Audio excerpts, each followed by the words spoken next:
विकास मंच तर्फे आजचा आपण हा कार्यक्रम आयोजित केलेला आहे। आज मी बसंतीराव मॅडमचं काम करत आहे। यशवंतराव चव्हाण प्रतिष्ठान शिक्षण विकास मंचच्या बाबतीत थोडक्यात माहिती मी आपल्याला देईन।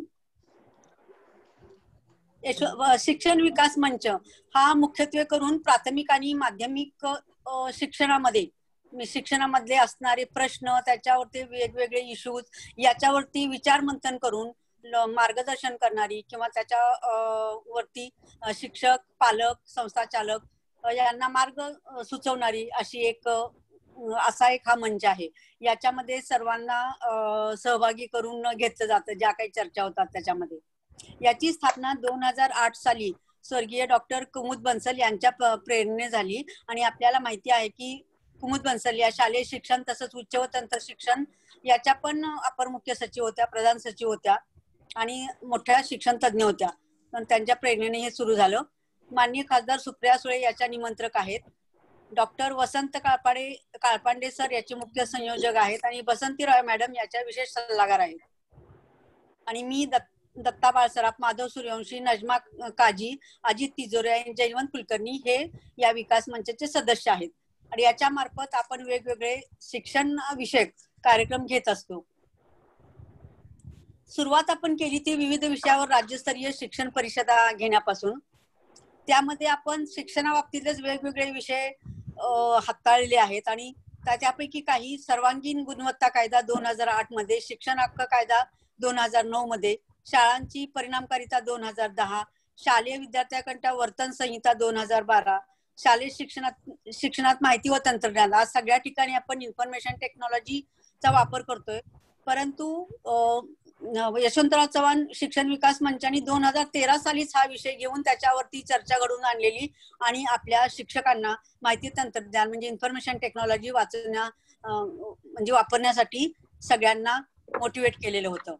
तर तसंच सरकारी आणि अनुदानित शाळा पुढील आव्हाने, सेमी इंग्रजी काल, आज आणि उद्या। आजकाल इंग्रजीचं फॅड लोकांच्या मध्ये आहे, परंतु सेमी इंग्रजी कशी काय उपयोगी आहे याच्यावरती पण आपण एक राज्यस्तरीय शिक्षण परिषद घेतली होती 2017 झाली। आणि शालेय शिक्षण व वाचन संस्कृती 2019 मध्ये अशा विविध शैक्षणिक विषयावरती आपण परिषदा घेतल्या। प्रतिष्ठानच्या शिक्षण विकास मंचामार्फत आपण पुस्तकांची निर्मिती पण करतो आणि काही प्रकाशने पण करतो। उदाहरणादाखल मी त्यातले काही सांगते। ते म्हणजे शैक्षणिक गुणवत्ता, आव्हान आणि आवाहन, उपक्रम वेचक आणि वेधक 2010 साली, शाळांचे प्रगती पुस्तक 2012। अतिशय इनोव्हेटिव्ह आयडिया होती शाळांची प्रगती पुस्तकाची आणि ती सगळ्यांना खूप आवडलेली। कट्टा शिक्षणाचा 2013 साली, व्हॉट्सअप चर्चा, आपला व्हॉट्सअप ग्रुप झालेला आहे ना, त्याच्यामध्ये सगळे शिक्षक आणि शिक्षण तज्ञ, पालक, शिक्षक हे वेगवेगळ्या शैक्षणिक विषयावरती चर्चा करत असतात। तर याच्यावरती पण आपण एक पुस्तक निर्मिती केलेली आहे। सेमी इंग्रजी का व कसे, त्याप्रमाणे आपण शिक्षकांची साहित्य संमेलन सुद्धा घेतो। जसे मराठी साहित्य संमेलन किंवा इतर साहित्य संमेलन असतात, तशी आपण शिक्षकांची पण साहित्य संमेलन घेतलेली आहेत। 2012 साली पुणे येथे आणि त्याचे प्रमुख उपस्थिती त्याच्यामध्ये होते, अध्यक्ष होते वसंत बहाजी ढाके आणि अनंत दीक्षित। आणि 2017 साली आपण औरंगाबाद मध्ये शिक्षक साहित्य संमेलन घेतलेलं आहे आणि त्याचे बालाजी मदन इंगळे हे अध्यक्ष होते। तसंच आपण दरवर्षी शैक्षणिक क्षेत्रामध्ये जे लिखाण करत असतात अशा शैक्षणिक ग्रंथांना पुरस्कार सुद्धा दिले जातात।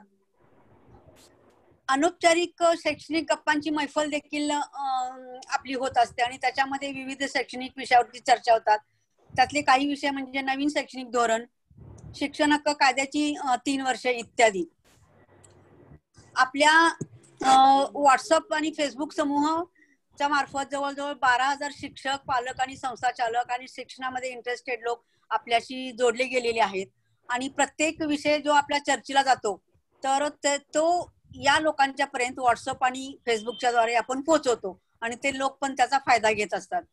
आता कोरोना काळामध्ये मार्च पासून आज तागायत आपला लॉकडाऊन सुरू आहे, परंतु शिक्षण विकास मंचचं काम आपलं थांबलेलं नाहीये। तर यामध्ये सुद्धा आपण आपल्याला माहिती आपण खूप वेबिनार्स घेतले।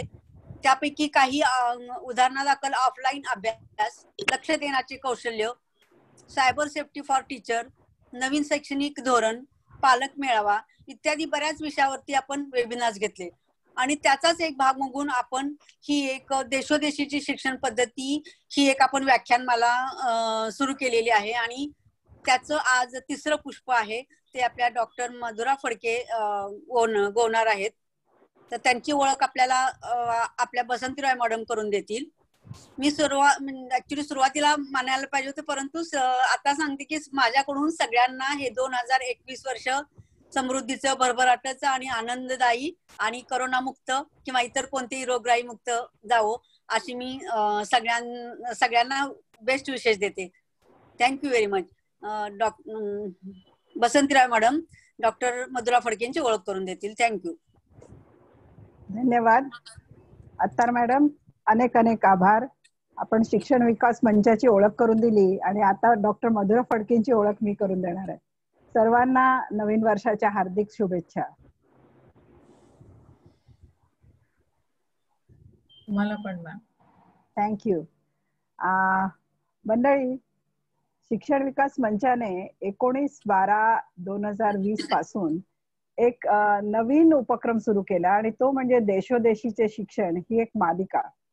या मालिकेतलं पहिलं व्याख्यान जे झालं ते देशोदेशीचं शिक्षणाचा उद्देश काय आणि काय महत्व आहे त्याचं, हे पहिलं व्याख्यान आमच्याकडे दिलं होतं ते डॉक्टर किशोर दरक यांनी.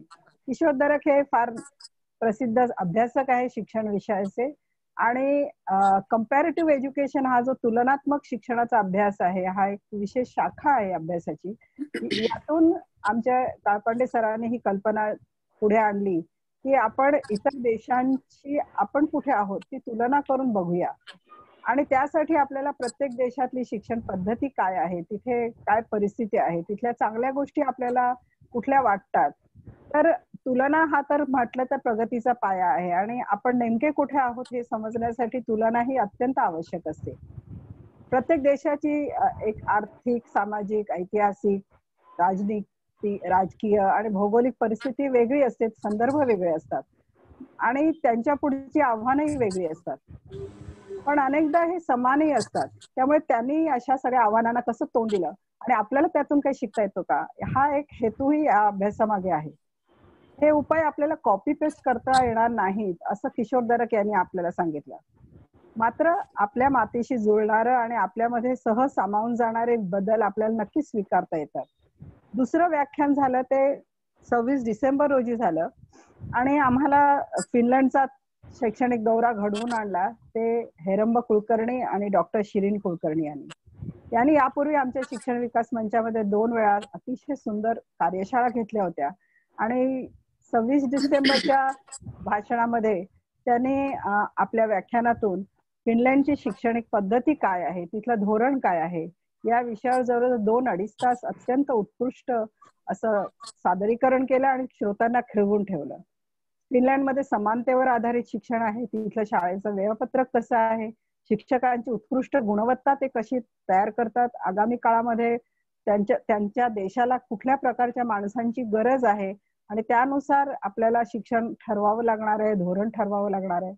आणि फिनलंडची उत्कृष्ट शिक्षण पद्धती हे जगातील अनेक देशांच्या चांगल्या चांगल्या गोष्टीतून शिकून त्यांनी ती विकसित केली आहे ही माहिती त्यांनी दिली. कौशल्यावर आधारित शिक्षणावर तिथे कसा भर आहे आणि विद्यार्थ्यांनी स्वतः शिकणं यावर देखील त्यांनी विस्तृतपणे मार्गदर्शन केलं. आज आपलं याच मालिकेतील 3रं व्याख्यान आपल्याला देणार आहेत मधुरा फडके मॅडम. डॉक्टर मधुरा फडके, नमस्कार, आपलं स्वागत. आणि आपला परिचय आहे जुना आणि मला आज आनंद वाटतो की आज तुमची ओळख करून देण्याची मला एक संधी मिळाली आहे. मधुरा फडकेंना privilege ma'am, it's my privilege. We feel honoured also आणि रिअली ऑनर्ड. मधुरा फडके मॅडमची माझी काही वर्षांपासून चांगली ओळख आहे आणि अतिशय उत्कृष्ट मुख्याध्यापिका म्हणून मी त्यांचं काम जवळून पाहिलंय आणि अगदी शून्यातून शाळा निर्माण केली, पवार पब्लिक स्कूल सारखी, आणि ती नुसती एक शाळा नाही तर अशा अनेक शाळा तयार होण्यात, उभारण्यात त्यांचा अत्यंत मोलाचा वाटा होता. स्वतः मधुरा फडके या 5 वर्ष मला वाटतं मलेशियामध्ये शिकवत होत्या, त्यामुळे तिथली शिक्षण पद्धती, तिथले सगळे बारकावे त्यांना अतिशय चांगले माहिती आहेत आणि त्यांच्या इतकं मलेशियन शिक्षण पद्धतीवर कोण चांगलं बोलू शकेल. म्हणून काळपांडे सरांनी बरोबर नेमकं त्यांना हेरलं आणि आमची चर्चा झाली. म्हटलं ऑफकोर्स मधुरा फडकेंच्यावर आपण नक्की ही जबाबदारी सोपवू शकतो. She is very very capable person. त्यामुळे मधुरा फडके मॅडम आज आपल्याला मलेशियाचा शैक्षणिक दौरा घडवून आणणार आहेत. त्यांचा बायोडेटा पाहिल्यावर माझी त्यांची नवीन परत ओळख झाली की त्यांनी पीएचडी केली आहे मला माहिती होतं, पण पीएचडी शिक्षणातली नाहीये, त्यांची अनालिटिकल केमिस्ट्रीमध्ये आहे. मुंबई विद्यापीठातून त्याने ते शिक्षण घेतलेलं आहे. आणि हे संशोधन फक्त कपाटात ठेवणारी संशोधनं नाही आहेत, तर प्रत्यक्षामध्ये त्याचा खूप उपयोग झालेला आहे. की त्यांनी जे काम केलं ते आर्थरायटिस आणि जॉन्डिस सारख्या आजारांवरती जे हर्बल मेडिसिन्स आहेत यावर त्यांनी आपलं पीएचडी केलेलं आहे. त्यांचे अनेक या विषयावरचे पेपर्स त्यांनी आंतरराष्ट्रीय आणि राष्ट्रीय स्तरावरील संशोधन पुस्तिकेमध्ये त्यांचे आलेले आहेत, प्रसिद्ध झालेले आहेत. इंटरनॅशनल सिस्टीम आणि इंडियन सिस्टीम याच्यावरचा त्यांचा अनुभव मोठा आहे. त्याच्यात त्यांनी दोन्ही विभागात शिकवलेला आहे. त्यामुळे त्यांना अतिशय चांगली कल्पना आहे की आपल्याकडची पद्धत आणि इतर देशांमधली पद्धत काय आहे. त्यांच्या कामाबद्दल त्यांचा काम खूप चांगला गौरव झालेला आहे.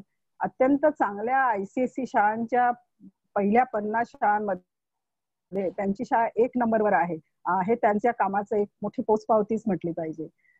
सध्या त्या मॅनेजिंग कमिटीवर आहेत. युरोप मीट्स इंडिया नावाची जी एक ऑर्गनायझेशन आहे त्याच्या त्या प्रोजेक्टवर काम करतात. आणि त्यांनी आता जे काम स्वीकारलंय ती फारच मोठी जबाबदारी आहे. लार्सन अँड टुब्रो नावाची जी नामांकित कंपनी आहे त्याच्या त्या शैक्षणिक सल्लागार आहेत आणि त्यातून त्यांना मार्गदर्शन करून एक नवीन शाळा पुन्हा एकदा त्यांना तयार करण्यामध्ये त्यांचं योगदान होणार आहे. त्यांच्या कामाबद्दल अतिशय जसं मी माहिती दिली तर त्यांच्या अचिव्हमेंट्स एवढ्या लहान वयामध्ये त्यांनी खूप केलेल्या आहेत. त्या MSc ला प्रथम क्रमांकाने युनिव्हर्सिटीत आलेले आहेत. विषय त्यांचा इनऑर्गॅनिक केमिस्ट्री होता आणि युनिव्हर्सिटी लेवलची त्यांना बक्षिसे मिळाली आहेत. बीएडच्या परीक्षेत बक्षीस आहे. सिनियर रिसर्च फेलो म्हणून त्यांची ओळख आहे CSIR मध्ये. आणि यंग सायंटिस्ट अवॉर्ड त्यांना मिळालेला आहे. 14 कॉन्फरन्सेस 14वी कॉन्फरन्स जी होती त्याच्यामध्ये त्यांना यंग विमेन अचिव्हर अवॉर्ड मिळालेला आहे. इतकी मोठी यादी आहे की ती वाचत बसली की आपल्याला मधुरा फडकेंना ऐकायला कमी वेळ मिळेल. आणि अत्यंत उत्कृष्ट प्रिन्सिपल म्हणून 2018ला त्यांना एक मोठा सन्मान मिळालेला आहे, मोस्ट इफेक्टिव्ह प्रिन्सिपल म्हणून. आणि त्यांच्या शाळेबद्दल काय बोलावं, मी त्यांची शाळा जवळून पाहिली, त्यांचं काम पाहिलं आणि अतिशय शिस्तबद्ध अतिशय सुंदर घडी त्यांनी शाळेची बसवली आहे. आणि सामान्यातल्या सामान्य विद्यार्थ्याला अत्यंत गुणवत्तापूर्ण शिक्षण देण्यात त्याने खरोखर कंबर कसली आहे अशी एक त्यांची व्यक्तिमत्व आहे. आणि आणखी एक बाजू त्यांची, एवढं सगळं असूनही अत्यंत सरळ साध्या सहजपणे आपल्याशी बसणाऱ्या बोलणाऱ्या अशा त्या मधुरा मॅडम आहेत. कुठेही त्यांना एवढ्या सगळ्या अचिव्हमेंट्स असूनही त्यांच्यातला जो साधेपणा आणि सहजपणा आहे तो फार मनाला भेटतो. पुन्हा एकदा तुमचं स्वागत. आणि मंडळी आता आपण जाऊया मलेशियाला. पुढच्या देशाचं आपण पर्यटन करूया, शैक्षणिक दौरा करूया. धन्यवाद. नमस्कार रॉय मॅडम. आतापर्यंत मिळालेल्या सर्टिफिकेट्स मध्ये मला वाटतं ही जी छान ओळख तुम्ही करून दिली हे सगळ्यात मोठं सर्टिफिकेट आहे आणि मला कायम ते लक्षात राहील. खूप आभारी आहे तुमची. मी स्क्रीन शेअर करू का? डायरेक्टली आपण प्रेझेंटेशनला सुरुवात करूया.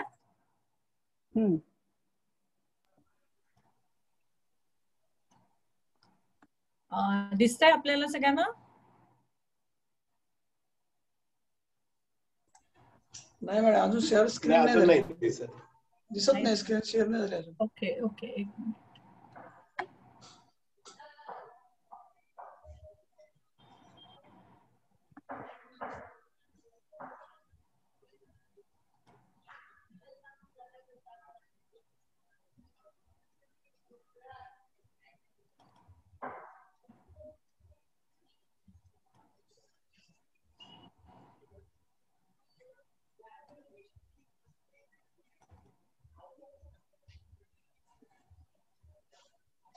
आता दिसतंय? नाही अजून तुम्ही स्क्रीन शेअर नाही केली.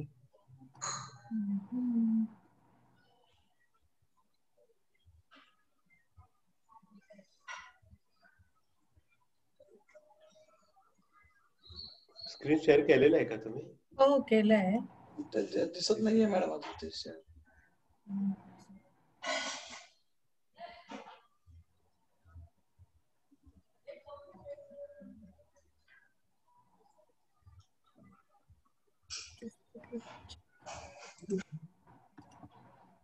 जस्ट एक मिनिट हा. मी हो ऍक्च्युली स्क्रीन शेअर केल्यानंतरही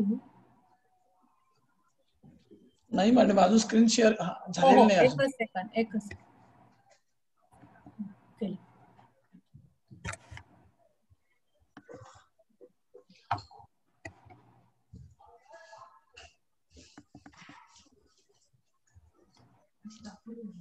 सगळं केलं होतं.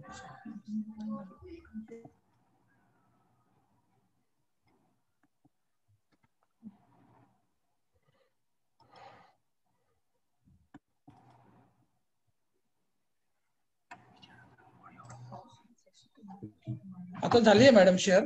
झाली ना? थँक्यू. हो ऑडिओ ऐकू येतोय व्यवस्थित? हो येतोय, व्यवस्थित येतोय मॅडम ऐकू. Okay okay. सर्वप्रथम सगळ्यांना नवीन वर्षाच्या खूप खूप शुभेच्छा.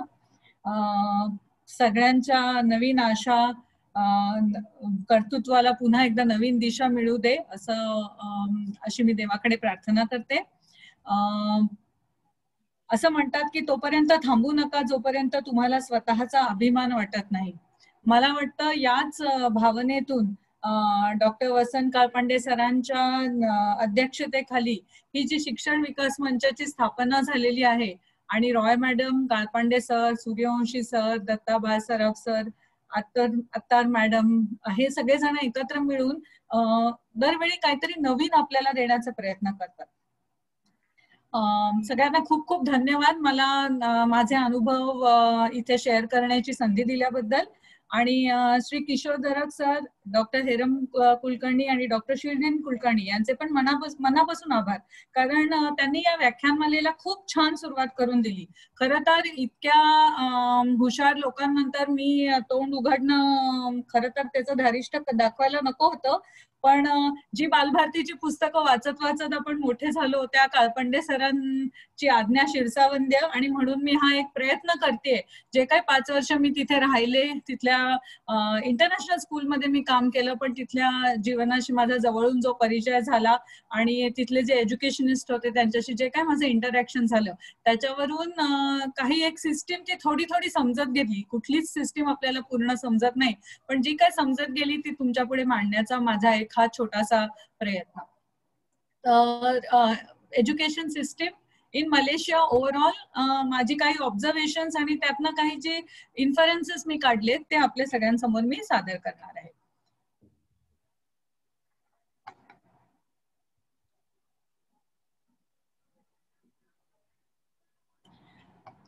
तर मलेशिया ह्या पहिल्या काही स्लाइड्स आपण जरा भरभर जाऊयात.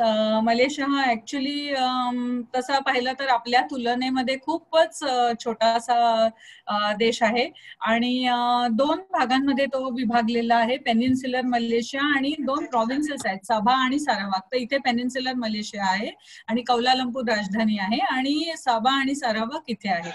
आता या देशाचे जवळपासची मित्र राष्ट्र इंडोनेशिया आहे, थायलंड आहे, ब्रुनाई आहे. ब्रुनाई आयलंडमध्ये साबा आणि सारावाक आहे ऍक्च्युली. फिलिपिन्स आणि सिंगापूर ही त्यांची शेजारील राष्ट्र आहेत. कौलालंपूरची जी पॉप्युलेशन आहे जिथे आम्ही राहत होतो ती 1.6 मिलियन आहे आणि एकूण देशाची लोकसंख्या ही 33 कोटी आहे. आपल्या 135 कोटीच्या पुढे ही 33 कोटी आहे.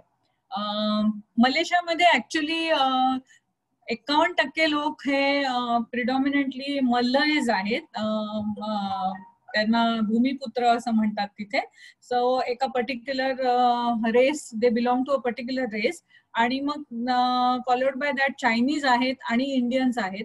आणि त्याचप्रमाणे तिथे शाळा आहेत. हे एक माझं ऑब्झर्वेशन होतं की 50%च्या वर शाळा या मलय शाळा आहेत आणि चायनीज मीडियम ऑफ इन्स्ट्रक्शन असलेल्या शाळा साधारण 24 ते 30% आहेत आणि तमिळ मीडियम ऑफ इन्स्ट्रक्शन असलेल्या शाळा ज्या आहेत त्या 3 ते 5% आहेत. भाषा मलेशिया, भाषा मिलायू असं तिथे म्हणतात, मलय ही त्यांची नॅशनल लँग्वेज आहे आणि ऑफिशियल रिलिजन तिथला इस्लाम आहे. आता मिस्टर मयुद्दीन यासिन हे त्यांचे प्राईम मिनिस्टर आहेत आणि अँग दी पर्ट्युना अनॉंग हे हेड ऑफ द स्टेट आहेत. तर मलेशियामध्ये ऍक्च्युली 13 स्टेट्स आणि 3 फेडरल टेरिटरीज आहेत. त्या 13 स्टेट्स मधला एक राजा हा ऍक्च्युली 5 वर्षाच्या टर्मसाठी हेड ऑफ स्टेट होतो. तर आत्ताच या नवीन हेड ऑफ स्टेटनी मागच्या वर्षी चार्ज घेतलेला आहे आणि पुढचे 5 वर्ष ते काम करतील. आणि तिथे बाय कॅम्बेरियल म्हणजे असं विधिमंडळ आहे आणि 2 सेपरेट असेंब्लीज असतात. आता आपण तिथल्या शाळेच्या सिस्टीम कडे जाऊयात. माझा आवाज व्यवस्थित ऐकू येतोय सगळ्यांना? हो येतोय, आवाज येतोय व्यवस्थित. आपण जे पब्लिक स्कूल इथे, आता आमच्या शाळेचं नाव पवार पब्लिक स्कूल होतं, तर आपल्याकडे पब्लिक स्कूल म्हणजे प्रायव्हेट स्कूल, पण तिथे पब्लिक स्कूल म्हणजे ऍक्च्युली गव्हर्नमेंट स्कूल असतं. तर त्या पब्लिक स्कूलमध्ये 6+3+2+2 अशी सिस्टीम आहे. तर 6वी पर्यंत, 1ली ते 6वी हे प्रायमरी असतं आणि 7वी, 8वी, 9वी लोअर सेकंडरी, 10वी आणि 11वी, आपले जे 10वी आहे ते तिथे 11 वर्षाचं एज्युकेशन असतं शाळेचं, तर 11वी हे सेकंडरी आणि प्री युनिव्हर्सिटी म्हणजे 12वी आणि 13वी. तर अशी 6+3+2+2 अशी सिस्टीम आहे. सो पहिलीमध्ये एंट्री 7 वर्षाचे असताना होते आणि 3 चेक पॉइंट्स त्यांच्याकडे आहेत. एक प्रायमरीच्या नंतर, एक लोअर सेकंडरी नंतर म्हणजे 7वी 8वी नंतर, 9वीच्या आधी, आणि एक 10वी 11वीच्या नंतर. आता एक इंटरेस्टिंग ऑब्झर्वेशन असं आहे की मिनिस्ट्री ऑफ एज्युकेशन जी आहे ती सर्व पॉलिसीज, एज्युकेशनल ऑपरेशन्स, मॅनेजमेंट, स्टेटचं एज्युकेशन, मॅट्रिक्युलेशन डिपार्टमेंट आणि मलेशियन एक्झामिनेशन काउन्सिल या सगळ्याचा कारभार हा मिनिस्ट्री ऑफ एज्युकेशन कडे असतो. आणि मिनिस्ट्री ऑफ हायर एज्युकेशन मात्र पॉलिटेक्निक किंवा त्यांची जी वोकेशनल ट्रेनिंग सेंटर्स आहेत, कम्युनिटी कॉलेजेस आहेत ती आणि लिडरशिप अकॅडमीज ज्या आहेत त्याचा कारभार हा ministry of higher education MOH यांच्याकडे असतो.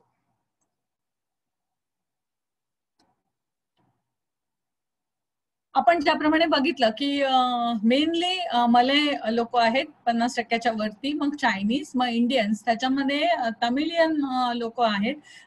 एक इंटरेस्टिंग ऑब्झर्वेशन असं होतं की तिथे पंजाबी शाळा पण होत्या, पंजाबी मीडियम ऑफ इन्स्ट्रक्शन असलेल्या, कारण तिथे जी नेपाळ रेजिमेंट आहे त्याच्यामध्ये बरेच सिख लोक होते. तर पंजाबी शाळा होत्या पण आता त्याला डिमांड फारशी नसल्यामुळे त्या आता काही गेल्या 10 वर्षापूर्वी त्या बंद करण्यात आल्या. आणि इतर फॉरेन नॅशनल्स असतात जसे कोरियन्स आहेत आणि इतर लोक, पण त्या मायनॉरिटीमध्ये आहेत आणि ते इंटरनॅशनल शाळा ज्या आहेत तिथल्या इंटरनॅशनल करिक्युलम फॉलो करणाऱ्या त्या शाळांमध्ये ते प्रवेश घेतात. प्री स्कूलला तिथे ताडिका किंवा तास्का म्हणतात आणि ती जर गव्हर्नमेंट फंडेड असेल, दोन्ही असतं, गव्हर्नमेंट एडेड आणि प्रायव्हेट. तर गव्हर्नमेंट फंडेड असेल तर 4 वर्षापासून 6 वर्षापर्यंत असं प्री स्कूल मध्ये, पूर्व प्राथमिक मध्ये मुलं असतं. आणि जर ती प्रायव्हेट असेल तर ते 3ऱ्या वर्षी सुरू करतात, 3ऱ्या वर्षीपासून 5व्या वर्षीपर्यंत. Medium of instruction pre primary मध्ये भाषा मलेशिया किंवा त्यांची जी मलेशियन नॅशनल लँग्वेज आहे ती असते, पण काही ठिकाणी इंग्लिश, तमिळ आणि चायनीज त्याच्यामध्ये मेनली मॅन्डेरिन असतं. आणि तिथे काही मल्टीलिंग्वल शाळा पण आहेत. तर मल्टीलिंग्वल शाळांमध्ये 3 किंवा 4 भाषा पण शिकवतात अगदी पूर्व प्राथमिक पासून. आणि होम एज्युकेशन पण आता तिथे ऍक्च्युली खूप लोक म्हणजे फॉरेन एक्सपर्ट्स असतात ते तिथे राहायला येणारे, ते बाकीच्या देशातून आलेले लोक हे हल्ली होम एज्युकेशन वर भर देताना आपल्याला दिसतात. मला आपलं लक्ष वेधायचं आहे, एक इथे छोटीशी एक ऍडव्हर्टिजमेंट मी टाकली आहे एका प्री प्रायमरीची, ट्रायल क्लासेस अवेलेबल. हे एक प्रकर्षाने एक शिक्षक म्हणून पण आणि ऍक्च्युली एक पालक म्हणून पण ही एक गोष्ट माझ्या लक्षात आली की इथे ना शाळांना मुलांची गरज आहे. आपल्याकडे कशा लांब लांब लाईनी लागतात ऍडमिशन घेण्यासाठी आणि दॅट क्लिअरली इंडिकेट्स की मुलांना शाळेची गरज आहे, पण तिथे शाळांना मुलांची गरज आहे. अगदी गव्हर्नमेंट स्कूल्स असले किंवा सेमी गव्हर्नमेंट असले, पार्शली फंडेड असले तरी ट्रायल क्लासेस वगैरे देण्याची पद्धत आपल्याकडे तितकीशी मला अजून तरी दिसलेली नाहीये. तर हे एक वेगळंच ऑब्झर्वेशन तिथे होतं माझं.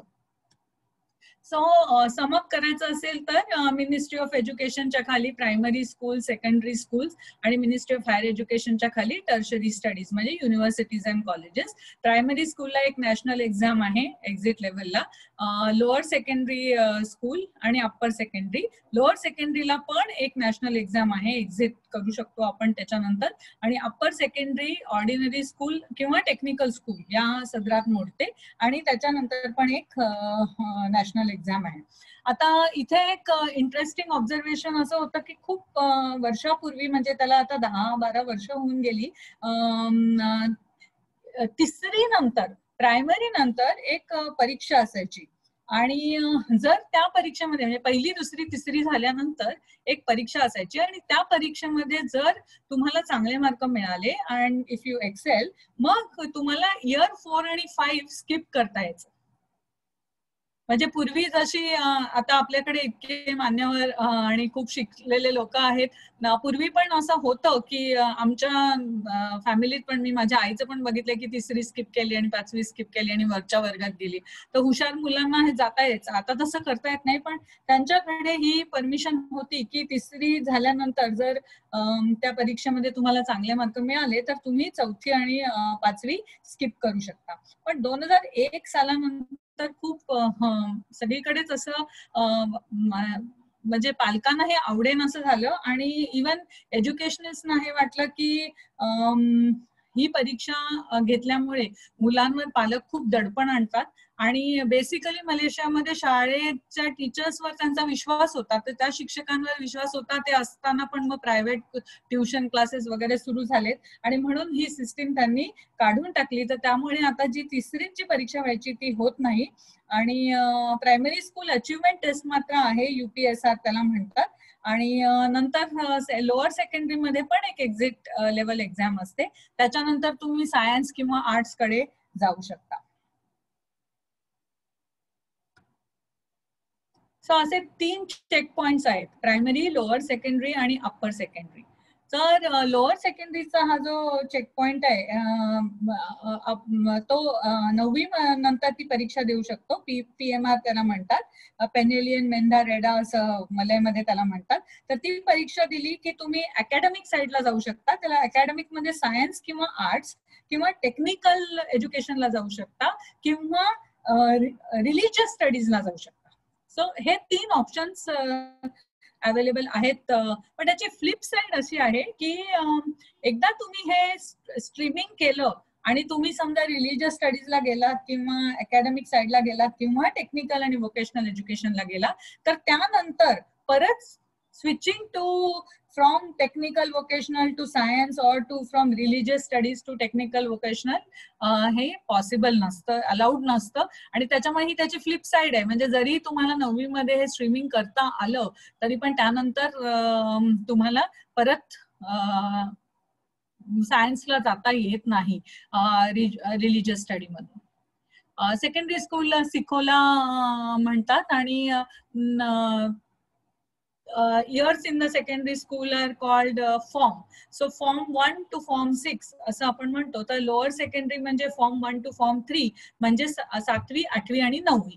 अप्पर सेकंडरी म्हणजे 10वी, 11वी. फॉर्म 4 आणि फॉर्म 5 हे 2 वर्ष असतात. तर 11वी मध्ये आपली जशी 10वीची परीक्षा असते तशी त्यांची एक्झिट लेवलची परीक्षा असते शाळा सोडण्यासाठी.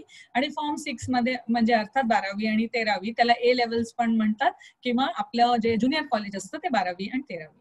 आता आणखीन एका गोष्टीकडे मला आपलं लक्ष वेधायचं आहे आणि ते म्हणजे maximum distance allowed from home to school is 15 kilometres. आता कितीतरी अशी मुलं आहेत ज्यांना दुसऱ्या शाळेत प्रवेश घ्यायचा असतो. आपल्याकडे आपण पाहतो मुलं खूप खूप लांबपर्यंत प्रवास करतात. आता फक्त RTE नुसार 1 किलोमीटर आधी केलं होतं, मग 5 किलोमीटर केलंय, पण बाकीच्या मुलांना या टोकापासून त्या टोकापर्यंत शाळेत जाण्यासाठी अलाउड आहे. पण तसं तिथे नाहीये. तुम्हाला जरी 15 किलोमीटरच्या पलीकडे असेल तुम्हाला हवी असलेली शाळा, तर तुम्हाला तिथे प्रवेश मिळत नाही. 15 किलोमीटरच्या आत असलेल्या शाळेतच तुम्ही प्रवेश घेऊ शकता. मीडियम ऑफ इन्स्ट्रक्शन अर्थात मलय आणि स्टुडंट स्ट्रेंथ एका वर्गामध्ये 35 किंवा 39 असते. आता 10 डिव्हिजन्स जनरली गव्हर्नमेंट स्कूल्समध्ये असतात आणि त्या 10 डिव्हिजन्स मधला जो एक वर्ग असतो त्याच्यामध्ये 35 मुलं असतात, त्याला सुपर क्लास म्हणतात. तर हा सुपर क्लास म्हणजे टॉप 35 म्हणजे 390 जी मुलं असतील त्या 385 ते 390 मुलांच्या मधली जी वर येणारी अकॅडमिकली टॉपची 35 मुलं असतील आणि जे को करिक्युलर मध्ये पण टॉपला असतील अशा 35 मुलांचा एक वेगळा वर्ग, त्याला सुपर क्लास असं म्हणतात, तर तो असतो. आणि उरलेल्या 9 डिव्हिजन ते त्याला नॉर्मल क्लास म्हणतात, सगळेच नॉर्मल असतात, पण उरलेल्या 9 डिव्हिजन ह्या 35 35 नंतर जी मुलं असतात त्यांच्यासाठी 9 डिव्हिजन्स मध्ये. पण मग त्याच्यात काही ABCD डिव्हिजन अकॅडमिकली जी चांगली आहेत त्यांना A डिव्हिजन वगैरे असं काही नसतं. उरलेली जी मुलं असतील त्या ही 35 मुलं सुपर क्लासमध्ये गेल्यानंतर त्या सगळ्यांना उरलेल्या 9 वर्गांमध्ये तुकड्यांमध्ये विभागण्यात येतं. ही जी सुपर क्लास मधली मुलं आहेत ती कधी कधी 11, 12, कधी कधी 16 विषय सुद्धा घेतात त्यांच्या फायनल परीक्षेसाठी. पण त्यामुळे क्लासेस क्लॅश होऊ शकतात. आता आपल्याकडे लगेच पालक धावत येतात की माझी अर्थात प्रायव्हेट स्कूलचा अनुभव आहे की अरे नाही मग हे माझं मूल कसं करणार आणि घरी कसं. नाही, तुम्हाला घ्यायचे असेल तर तुम्ही घेऊ शकता. आपल्या पण काही जुन्या चांगल्या शाळा होत्या तिथे हे सगळं होतं, तर तुम्ही घेऊ शकता. आणि पण तुम्हाला फक्त शाळेकडून मदत काय मिळते तर त्यासाठी लागणारी पुस्तकं आणि दुसरी काही शैक्षणिक साहित्य त्यासाठी जर लागत असेल तर ते तुम्हाला शाळेकडून मिळतं. पण तुम्हाला टाइम टेबल बदलून वगैरे काहीही मिळत नाही. तुम्ही तो तुमचा अभ्यास घरी करायचा, कारण हे तुमच्या इच्छेने तुम्ही 11, 12, 16 विषयांना बसता आहात आणि त्यामुळे तो अभ्यास तुम्ही घरी करायचा आणि त्या परीक्षेला बसायचं. ह्या सुपर क्लास मधून काही मुलं फॉर एक्झाम्पल हे कोऑपरेशन प्रिफेक्ट असं म्हणतात. म्हणजे जे टकशॉप असतं आपल्या शाळेमध्ये, स्टोअर असतं, तर ते विद्यार्थी स्टोअर जे असतं त्याच्यामध्ये मदत करायची. सकाळी लवकर यायचं, संध्याकाळी उशिरा जायचं शाळा सुटल्यानंतर आणि तिथे मदत करायची आणि ते चालवायचं. त्याच्या थ्रू कॉमर्सचं जे काही एज्युकेशन असतं ते त्याच्या थ्रू त्याचा हिशोब ठेवायचा, सगळं स्टॉक चेक करायचा, हा सगळा हिशोब आणि हे सगळं ही मुलं ठेवतात. आणि ते खूप क्रेडिटेबल मला वाटतं की एखादा शिक्षक असतो तिथे मदत करायला, पण बाकी सगळं ही मुलं, कारण त्यांना they take lot of pride in this की मी सुपर क्लासचा स्टुडंट आहे म्हणजे मी हे सगळं माझा शाळेचा अभ्यास सांभाळून सगळं काही करू शकतो. आता इथे थोडी गर्दी झाली आहे, पण माझा एक गोष्टीकडे तुमचं लक्ष वेधायचं आहे. आणि त्यांनी खूप वेळा हे बदल केलेत.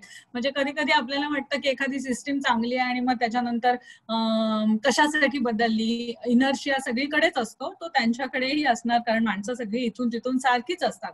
तर हे कंपल्सरी विषय आहेत.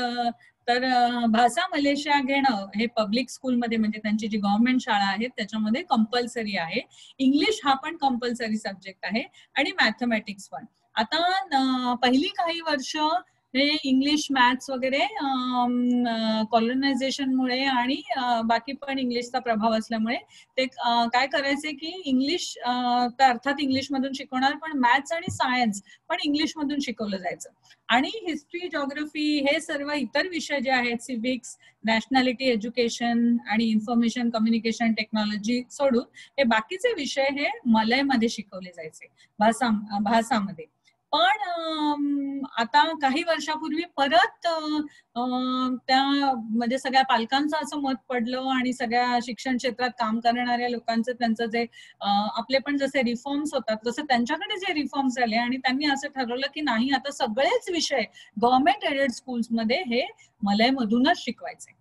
आणि पण त्यांचे एक प्राईम मिनिस्टर होते डॉक्टर महातीर मोहम्मद, ते खूप प्रोग्रेसिव्ह होते आणि त्यांनी खूप कॉन्ट्रीब्युशन ऍक्च्युअली दिलं आहे मलेशियाची जी एज्युकेशन सिस्टीम आहे आणि इन जनरल मलेशियाला वर आणण्यासाठी त्यांनी जे प्रयत्न केले आहेत ते खरंच कौतुकास्पद आहेत. तर महातीर मोहम्मद यांनी आताच ते परत 92व्या वर्षी प्राईम मिनिस्टर झाले होते आणि त्यांनी सांगितलं की हे जे तुम्ही चेंज केलेलं आहे तो बरोबर नाहीये आणि त्याच्यामुळे ग्लोबल लेवलवर आपली स्टुडंट्स कॉम्पिटिशन मध्ये उतरू शकत नाहीयेत, कारण त्यांना इंग्लिश शिकणं फार महत्वाचं आहे. आणि कारण काही शाळांमध्ये सायन्स मॅथ्स मलयमध्ये शिकवतायत, कुठे तमिळमध्ये शिकवतायत, कुठे चायनीज मध्ये शिकवतायत, आणि मग त्या मुलांनाही एकमेकांशी इंटरॅक्ट करता येत नाही. आणि म्हणून ते परत आता प्रयत्नात आहेत ही सिस्टीम बदलण्याच्या, की मॅथ्स आणि सायन्स हे परत इंग्लिश मधून शिकवलं जाईल आणि बाकीचे विषय हे मातृभाषेतनं शिकवले जातील. म्हणजे ज्या शाळेमध्ये मुलं असेल, म्हणजे मलय गव्हर्नमेंट स्कूलमध्ये असेल तर भाषामध्ये, किंवा चायनीज मध्ये मॅन्डरिन मध्ये, किंवा तामिळमध्ये. ऑप्शनल सब्जेक्ट मध्ये इस्लाम एज्युकेशन आणि मॉरल एज्युकेशन, चायनीज, एखाद्या मुलाला जर तमिळ असेल पण जरी चायनीज शिकायचे असेल तर तो घेऊ शकतो, किंवा तमिळ पण घेऊ शकतात. पण इस्लाम एज्युकेशन हे ऍक्च्युली इस्लामिक स्टुडंटसाठी, जरी ते ऑप्शनल म्हणत असलो आपण तरी ते कंपल्सरी असतं. आणि त्यांचे जेव्हा हे क्लासेस होत असतात तेव्हा मॉरल एज्युकेशनचे क्लासेस हे इतर नॉन इस्लामिक स्टुडंट्सचे होतात, नॉन मुस्लिम स्टुडंट्सचे. एक छोटस टाइम टेबल आपल्याकडे जे 8वीचं आपण म्हणतो त्या प्रकारचं हे टाइम टेबल आहे. सुपर क्लास मधले असलेल्या मुलाचं ऍक्च्युअल टाइम टेबल मी घेतलंय. तर तुम्ही इथे बघू शकता की आपल्याकडे साधारण 8वीत वगैरे गेलं की, आणि आता हे आर्ट म्हणजे परफॉर्मिंग आर्ट आहे, फाईन आर्ट आहे, म्हणजे सर्व प्रकारचं व्हिज्युअल आर्ट आहे, सर्व प्रकारचं आर्ट हे कंपल्सरी आहे. आपल्याकडे बऱ्याच वेळा 8वी 9वीत गेले की मुलं म्हणतात की आम्हाला डान्स नको आहे, हे नको आहे, पण नाही, तसं नाहीये. आर्ट कंपल्सरी आहे अगदी 8वी 9वी 10वी 11वी पर्यंत. नंतर एक विषय आहे इंटिग्रेटेड लिव्हिंग स्किल्स, म्हणजे आपण जे लाईफ स्किल्स म्हणतो, तर सायन्स, सोशल सायन्स, सिव्हिक्स आणि लाईफ स्किल्स असं सगळं मिळून इंटिग्रेटेड लिव्हिंग स्किल्स म्हणून हा विषय असतो. आणि त्याला टाइम टेबल मध्ये बऱ्यापैकी वेळ दिलाय. तुम्ही बघताय की 5 वाजल्यापासून 6:30 वाजेपर्यंत आठवड्यातनं एकदा 1.5 तास हा क्लास चालतो. आणि फिजिकल आणि हेल्थ एज्युकेशन पण महत्वाचं आहे. आणि मग बाकीचे विषय सायन्स आहे, इंग्लिश आहे, मॅथ्स आहे, त्याचं हे डिस्ट्रीब्युशन आहे. ICT पण महत्वाचं आहे, इन्फॉर्मेशन अँड कम्युनिकेशन टेक्नॉलॉजी, आणि त्यांना ते जाणवलेलं आहे त्याचं महत्व, आणि त्याच्यामुळे ICTचा अभ्यासही तिथे चालतो. रिसोर्स सेंटर प्रिफेक्ट म्हणून ही सुपर क्लास मधली मुलं काम करतात. आणि mainly resource centre is library. तर लायब्ररीमध्ये आपल्याकडे लायब्ररियन्स किंवा लायब्ररियन्सचे असिस्टंट्स यांना पण बऱ्यापैकी काम असतं. त्यांना हे असिस्टंट म्हणून ही मुलं काम करतात. ते परत शाळेच्या आधी आणि शाळेच्या नंतर सगळी आलेली पुस्तकं, त्याचं वर्गीकरण करणं, ती कुठे लावायची, कोणत्या प्रकारची मुलं, कितवीतली मुलं कोणत्या प्रकारची पुस्तकं वाचतायत त्याच्याकडे थोडं लक्ष द्यायचं, हे सगळं आपल्या नोट्स काढायचं, हे सगळं हे रिसोर्स सेंटर प्रिफेक्ट म्हणून जी मुलं काम करतात सुपर क्लास मधली, ते शाळेच्या वेळेच्या आधी आणि शाळेच्या वेळेच्या नंतर. दुसरं मला तुमचं लक्ष वेधायचं आहे की हे टायमिंग्स कडे. आपल्याला साधारणपणे आहे त्या मुबलक सगळं आहे त्या देशामध्ये, आणि रबर प्लांटेशन आहे, आणि निर्यात होते तेलाची, रबरची, नंतर हार्डवूड मध्ये तो जगात नंबर 1 चा देश आहे निर्यात करण्यामध्ये. पण असं असताना सुद्धा रिसोर्सेस हे कधी कधी कमी सुद्धा पडतात. त्यामुळे 2 शिफ्ट मध्ये शाळा या चालतात. तर सेकंडरी स्कूल हे 1 वाजल्यापासून 6:30 वाजेपर्यंत. आता आपल्याकडे नॉर्मली आपण सेकंडरीला सकाळी बोलवतो आणि प्रायमरीला दुपारी बोलवतो, म्हणजे त्या मुलांना नीट झोपता येतं आणि नीट खाऊन वगैरे घरून येता येतं. पण इथे या गोष्टीचं कारण, ह्या टाइम टेबल हे असं असण्याचं कारण त्याच्या क्लायमेटची आहे. इक्वेटोरियल क्लायमेट असल्यामुळे 2-2:30 वाजता पाऊस पडतो, खूप वेळा लगेच 10-15 मिनिटात फ्लडिंग होतं, आणि म्हणून ते सगळं छोटी मुलं हँडल नाही करू शकत. आणि म्हणून मोस्टली सेकंडरी स्कूल्स ह्या जर शिफ्ट मध्ये चालत असतील तर त्या दुपारी असतात, आणि प्रायमरी शाळा असतात त्या सकाळी असतात. अजून एक छान इंटरेस्टिंग गोष्ट, ऍक्च्युली 2013 ची मार्कशीट आहे, पण एक सर्टिफिकेट ऑफ को करिक्युलर ऍक्टिव्हिटीज. आपल्याकडे पण आपण एक्स्ट्रा मार्क वगैरे मुलांना देतो को करिक्युलर मध्ये, पण हे जे सर्टिफिकेट आहे हे जेव्हा त्याला 11वी नंतर मिळतं, 11वी म्हणजे फॉर्म 5 ज्याला ते म्हणतात आपल्याकडची जी 10वी आहे, तर तेव्हा फॉर्म 1 पासून फॉर्म 5 पर्यंत हे इथे तुम्ही बघाल तर 2009 ते 2013 म्हणजे 7वी 8वी 9वी 10वी 11वी ह्या मुलांनी याचा GPA किती होता आणि CGPA किती होता हे इथे लिहिलेलं आहे. आणि जरी त्याला B ग्रेड मिळालेली असली तरी कशी त्याची प्रोग्रेस होत गेलेली आहे को करिक्युलर ऍक्टिव्हिटीज मध्ये हे कायम त्या सर्टिफिकेटवर राहतं. कारण परत असं नाही, आपल्याकडे पण खूप काही आहे जे त्यांनी शिकण्यासारखं आहे. पण जनरली मी स्वतःच सांगते की जर तुम्हाला अकॅडमिक सब्जेक्ट मध्ये चांगले मार्क मिळाले तर को करिक्युलर मध्ये पण वर्क एक्सपिरियन्स जो आम्ही शाळेत असताना असायचा तिथे आपोआप ए ग्रेड सोशल वर्क मध्ये मिळून जाते. पण तसं नाहीये, इथे ह्या मुलाला बाकी सगळीकडे ए ग्रेड मिळून सुद्धा इथे बी ग्रेड मिळालेली आहे, कारण त्याची दुसरी मार्कशीट पण मी बघितली आहे. तिथे इथे बी ग्रेड मिळाली आणि कशी त्याची प्रगती होत गेलेली आहे 5 वर्ष तो सेकंडरी स्कूलमध्ये आल्यापासून ते आपण बघू शकतो इकडे. त्याच्यानंतर पुढच्या स्लाइडकडे जाऊया.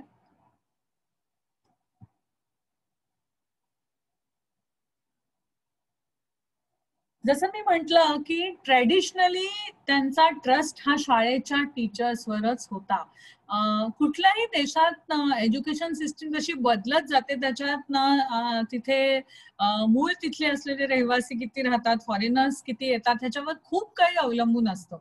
आता ट्रेडिशनली त्यांना असं वाटायचं की शाळेमध्ये जे शिक्षक शिकवतायत आणि चांगले शिक्षक असतात तिथे शाळांमध्ये तेवढं पुरेसं आहे आणि no external source of enrichment, कुठल्याही प्रकारचं ट्युशन ऍडिशनल क्लास याची गरज नाहीये. पण काय झालं की गेल्या काही वर्षामध्ये तिथे एक्सपॅट्स खूप आले आणि स्पेशली कोरियाहून बरीचशी खूप श्रीमंत माणसांची मुलं येतात आणि ते म्हणायला इंग्लिश शिकायला येतात असं म्हणतात, पण ते ऍक्च्युली गोल्फर्स असतात. आणि खूप चायनीज मुलं पण येतात आणि तिथल्या मुलांना हे गव्हर्नमेंट स्कूलमध्येच जावं लागतं. त्यांना इंटरनॅशनल स्कूलमध्ये जर तुमचे आई वडिलांपैकी कोणी डिप्लोमॅट असेल आणि त्यांची देशाच्या बाहेर ट्रान्सफर होण्याची शक्यता असेल तरच तुम्ही त्यांना इंटरनॅशनल स्कूलमध्ये प्रवेश घेऊ शकता, नाहीतर गव्हर्नमेंट स्कूलमध्ये जाणं कंपल्सरी आहे. तर फार कमी मलेशियात राहणारे लोक, फार कमी म्हणजे मलय जे आहेत ते फार कमी इंटरनॅशनल शाळांमध्ये येतात. पण जे एलिट बाहेरून आलेले आहेत त्या लोकांचा कल हा प्रायव्हेट शाळांकडे असतो, इंटरनॅशनल स्कूल्सकडे. आणि त्याच्यामुळे मग काय होतं की government schools versus international school ही एक प्रकारची कॉम्पिटिशन तिथे होते. आणि मग त्यातनं आता गव्हर्नमेंट स्कूल्स पण आपला standard on par with international school आणण्याचा आटोकाट प्रयत्न करतात. आणि ह्या सगळ्यामुळे जे इंटरनॅशनल स्कूल्स आहेत तिथे हे ट्युशनचं कल्चर खूप आहे, कारण ही मुलं एकतर बरीचशी आई वडिलांपासून लांब राहत असतात आणि अमुक एका गोलसाठी ते इथे आलेले असतात आणि म्हणून त्यांना एक्स्ट्रा ट्युशन्स क्लासेस ह्याचं प्रमाण तिथे आता वाढत चाललंय. आणि हेच कारण आहे की तिथे ट्रेडिशनली जरी SPM म्हणजे त्यांच्या 11वीचं मॅथ्स जे होतं ते खूप मेथॉडिकल होतं, पण स्टुडंट्सला अगदी लिमिटेड इंटरेस्ट होता, कारण त्यांना त्याचं महत्वच कळलं नव्हतं. पण आता ही जी प्रायव्हेट स्कूल्स वाढत चालले आहेत आणि तिथे जी मुलं ऍडिशनल मॅथ्स आणि हे सगळं घेतात ते बघून आता गव्हर्नमेंट शाळातली मुलं पण त्यांचा मॅथ्सकडे कल वाढायला लागलाय. पण इंग्लिश ही कायम अतिशय महत्वाची भाषा समजली जायची आणि त्यातल्या त्यात कम्युनिकेटिव्ह इंग्लिशला तिथे खूप महत्व आहे. अगदी 1974 सालापासून कम्युनिकेटिव्ह इंग्लिशमध्ये इंग्लिशला त्यांनी महत्व दिलंय आणि त्याच्यासाठी स्पेशल कोचिंग हे शाळेतच, कोचिंग म्हणजे आपल्या कोचिंग क्लास सारखं नाही, पण जे ऍडिशनल आवर्स द्यावे लागतात ते शाळेतले शिक्षक हे स्पेशल कोचिंग देतात, कारण इंग्लिशमध्ये कम्युनिकेशन हे खूप महत्वाचं आहे. आणि स्पेशली डॉक्टर महातीर मोहम्मद त्यांचे प्राईम मिनिस्टर झाल्यापासून त्यांनी खूप या गोष्टीकडे सगळ्यांचं लक्ष वेधलं होतं की आपल्याला जर ग्लोबल स्टँडर्ड्स प्रमाणे आपल्या मुलांना पुढे न्यायचं असेल तर इंग्लिश येणं अतिशय आवश्यक आहे.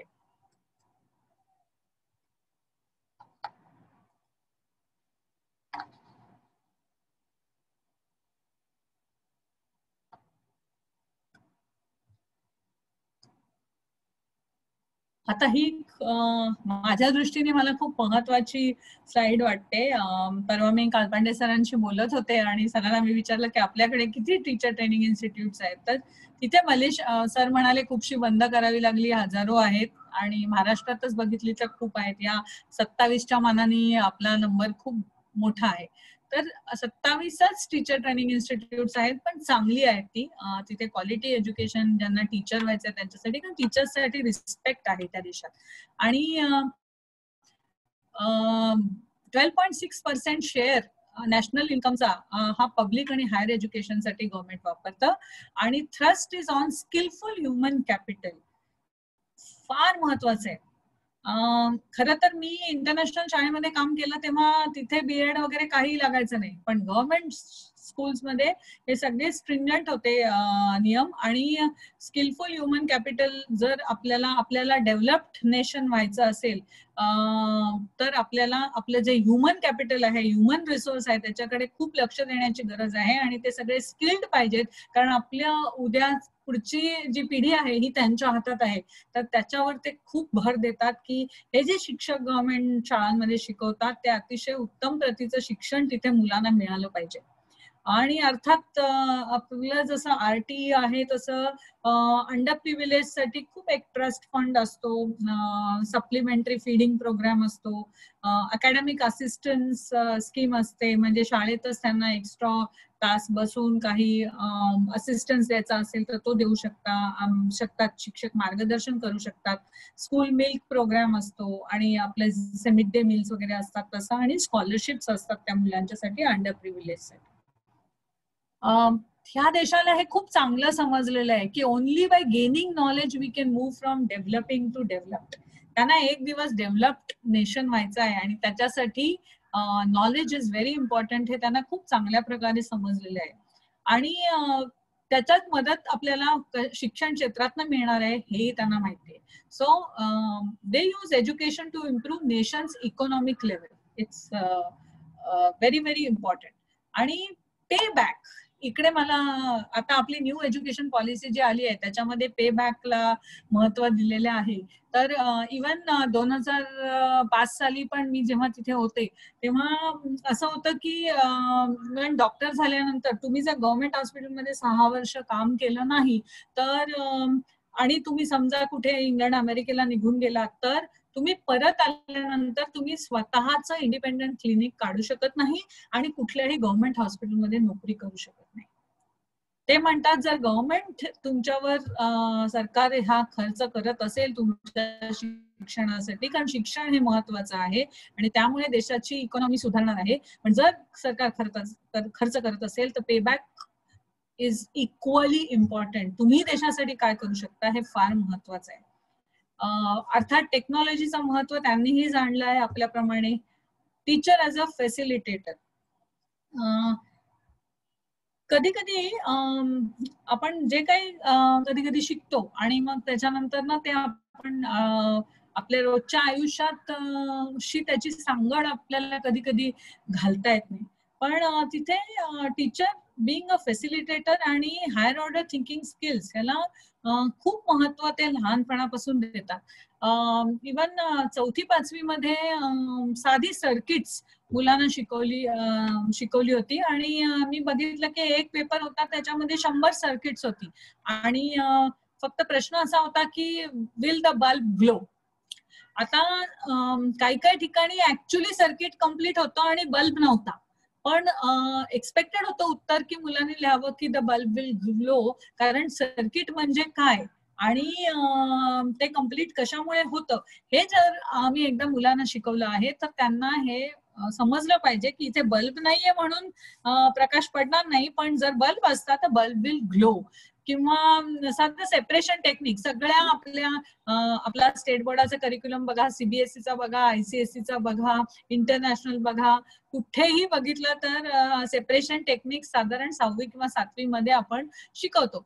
पण आता आयर्न आणि non ironic substances which are non magnetic ह्याचं सेपरेशन हे ते आपण बोलतो, पण मग साधं आपण घरी ताक घुसळतो किंवा ते काय आहे तर सेंट्रिफ्यूजची प्रक्रिया आहे ही मुलांना कधी कधी खूप हुशार मुलांना पण विचारलं तरी येत नाही. आणि मग त्याच्यामुळे हे आपल्या डे टू डे लाईफशी निगडीत करणं हे फार महत्वाचं समजतात ते, आणि म्हणून teacher act as a facilitators आणि हायर ऑर्डर थिंकिंग स्किल्सला त्यांच्या दृष्टीने खूप महत्व आहे.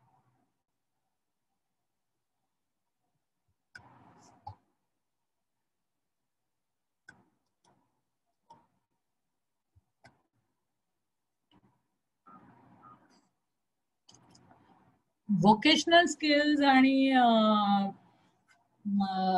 स्किल ट्रेनिंग इन्स्टिट्यूट हे खूप आहेत तिथे. कारण मुलांना इव्हन लोअर सेकंडरी नंतर व्होकेशनल ट्रेनिंग कडे जायचं असेल तर ते जाऊ शकतात किंवा स्किल डेव्हलपमेंट कडे. आणि त्यांचे 1000 स्टँडर्ड्स आणि 20 की एरियाज आहेत. त्या की एरियाज वर आणि ते 1000 स्टँडर्ड्स नुसार जर स्किल ट्रेनिंग कॉलेज किंवा व्होकेशनल ट्रेनिंग सेंटर असेल तरच त्याला गव्हर्नमेंट कडून मदत मिळते. आणि ही जी स्टँडर्ड्स आहेत ती खूप स्ट्रिंजंट आहेत आणि त्याच्यामुळे तिथली जी स्किल सेंटर्स आहेत ती अतिशय चांगली आहेत आणि त्यातनं बाहेर पडणारे विद्यार्थी हे आत्मविश्वासाने पुढील वाटचाल करू शकतात. टर्शरी एज्युकेशन जे युनिव्हर्सिटीचं आहे ते पण हेवीली सबसिडाइज्ड आहे, गव्हर्नमेंट कडून खूप मदत मिळते. पण कोटा जो आहे तो रेशियल मेजॉरिटीसाठी आणि मेरिटोक्रेसीसाठी आहे. खूप टाईट कोटा आहे. आणि रेशियल मेजॉरिटीमध्ये भूमिपुत्र म्हणजे not only a Malaysian citizen म्हणजे इंडियन असेल आणि नॉन इस्लामिक असेल आणि मलय नसेल तर त्या व्यक्तीला कोट्यातनं ऍडमिशन मिळू शकत नाही. पण कोटा बरोबर मेरिटोक्रेसी पण त्यांच्यासाठी इक्वली इम्पॉर्टंट आहे. आणि अर्थात 43 युनिव्हर्सिटीज आहेत, 31 प्रायव्हेट कॉलेजेस आहेत. ही जस्ट पुढे गोइंग फर्दरची माहिती आहे. Excellent place for higher studies लोक म्हणतात कारण याची 3-4 हे आहेत कारणं आहेत. एक तर you get excellent teachers to guide you. At the same time जे तिथलं हवामान आहे ते मॉडरेट आहे. खूप जास्ती थंडी खूप जास्ती उकाडा असं काही नसतं. नंतर standard of living cost of living पण मॉडरेट आहे आणि त्याच्यामुळे it's becoming an excellent place for higher studies.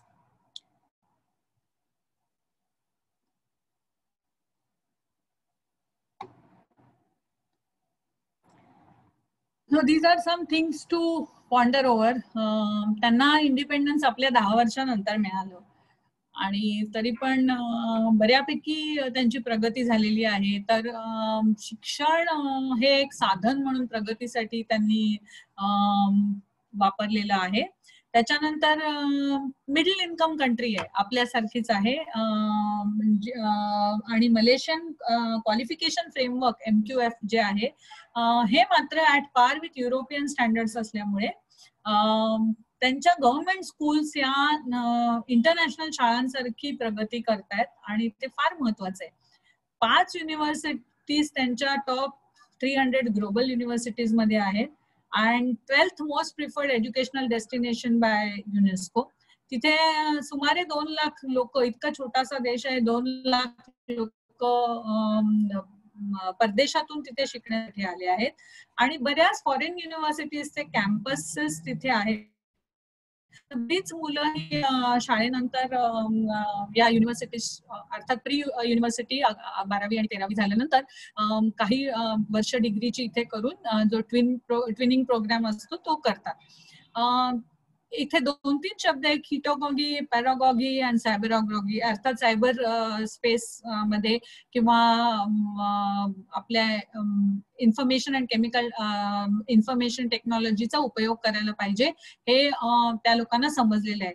पण हिटोगॉगी आणि पॅरागॉगी म्हणजे एक सेल्फ डायरेक्टेड लर्निंग करण्याचा त्यांचा प्रयत्न असतो. आणि दुसरं म्हणजे पिअर लर्निंगला खूप महत्व आहे. म्हणजे ग्रुप वर्क, ग्रुप प्रोजेक्ट हे करण्याला खूप महत्व आहे त्या देशामध्ये.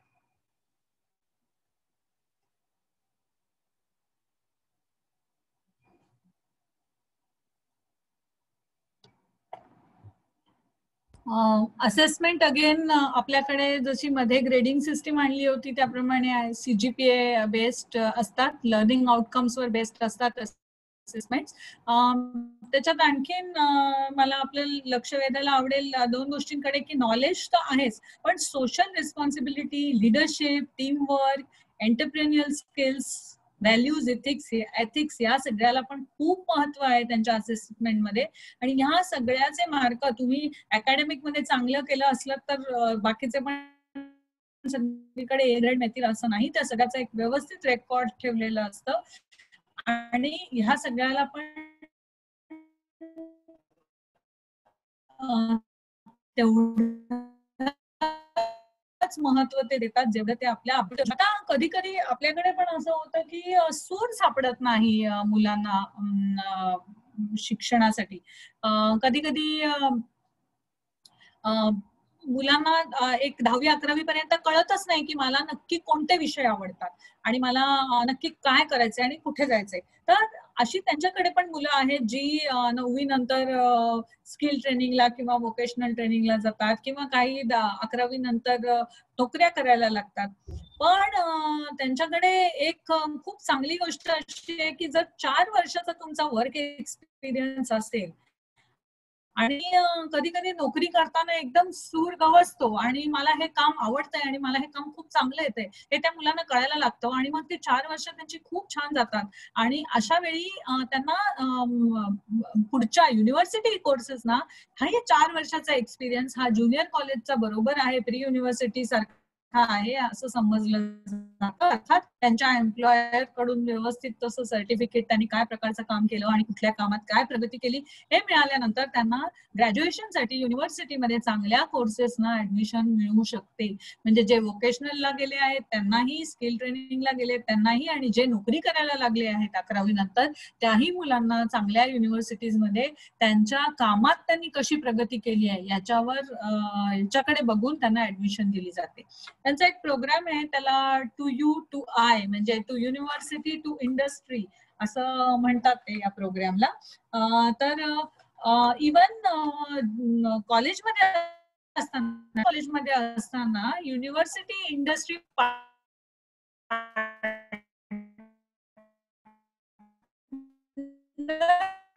जी आहे ती खूप चांगली असते आणि त्यामुळे काम करतात, इंडस्ट्री प्रोजेक्टचं काम करतात. त्यामुळे ही मुलं जेव्हा हा वर्कफोर्स जेव्हा तयार होतो, मी जे म्हटलं ते ह्युमन स्किल्ड कॅपिटल हे जे तयार होतं ते हा चांगला वर्कफोर्स युनिव्हर्सिटीच्या नंतर तयार होतो. आता काही काही गोष्टी what we can adopt.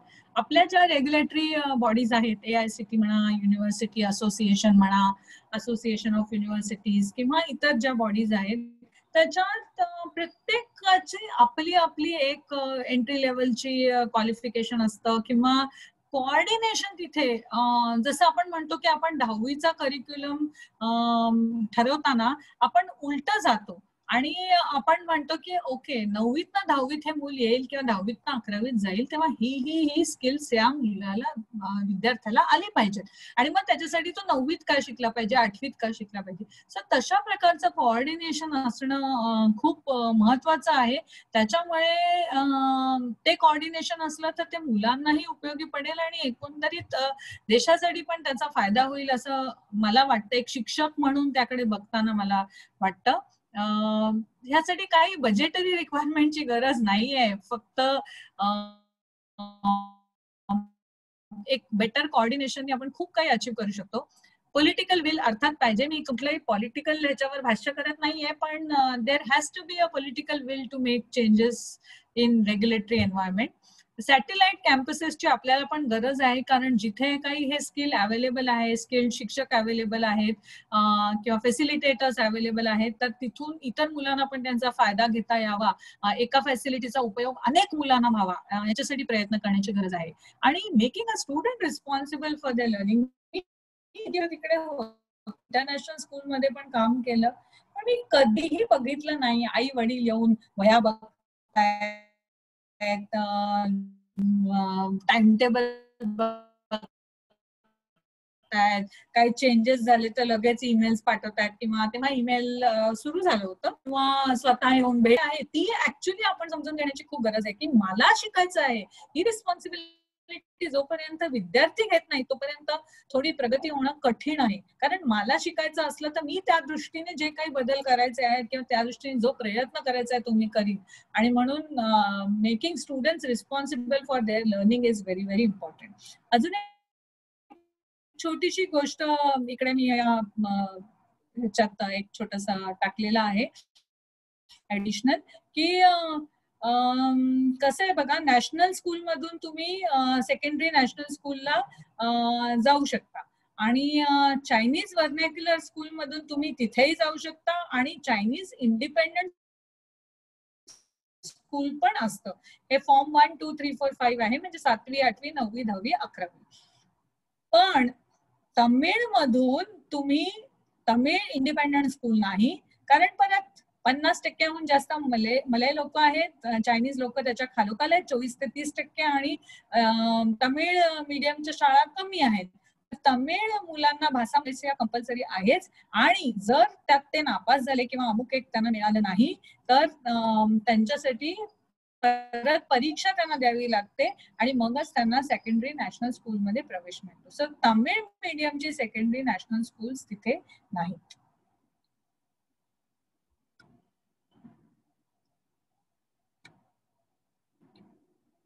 Accountability हा खूप, मी ऍक्च्युली फार पोटतिडकीने ह्याच्यावर बोलते. प्रत्येकाची पाहिजे, म्हणजे तिथे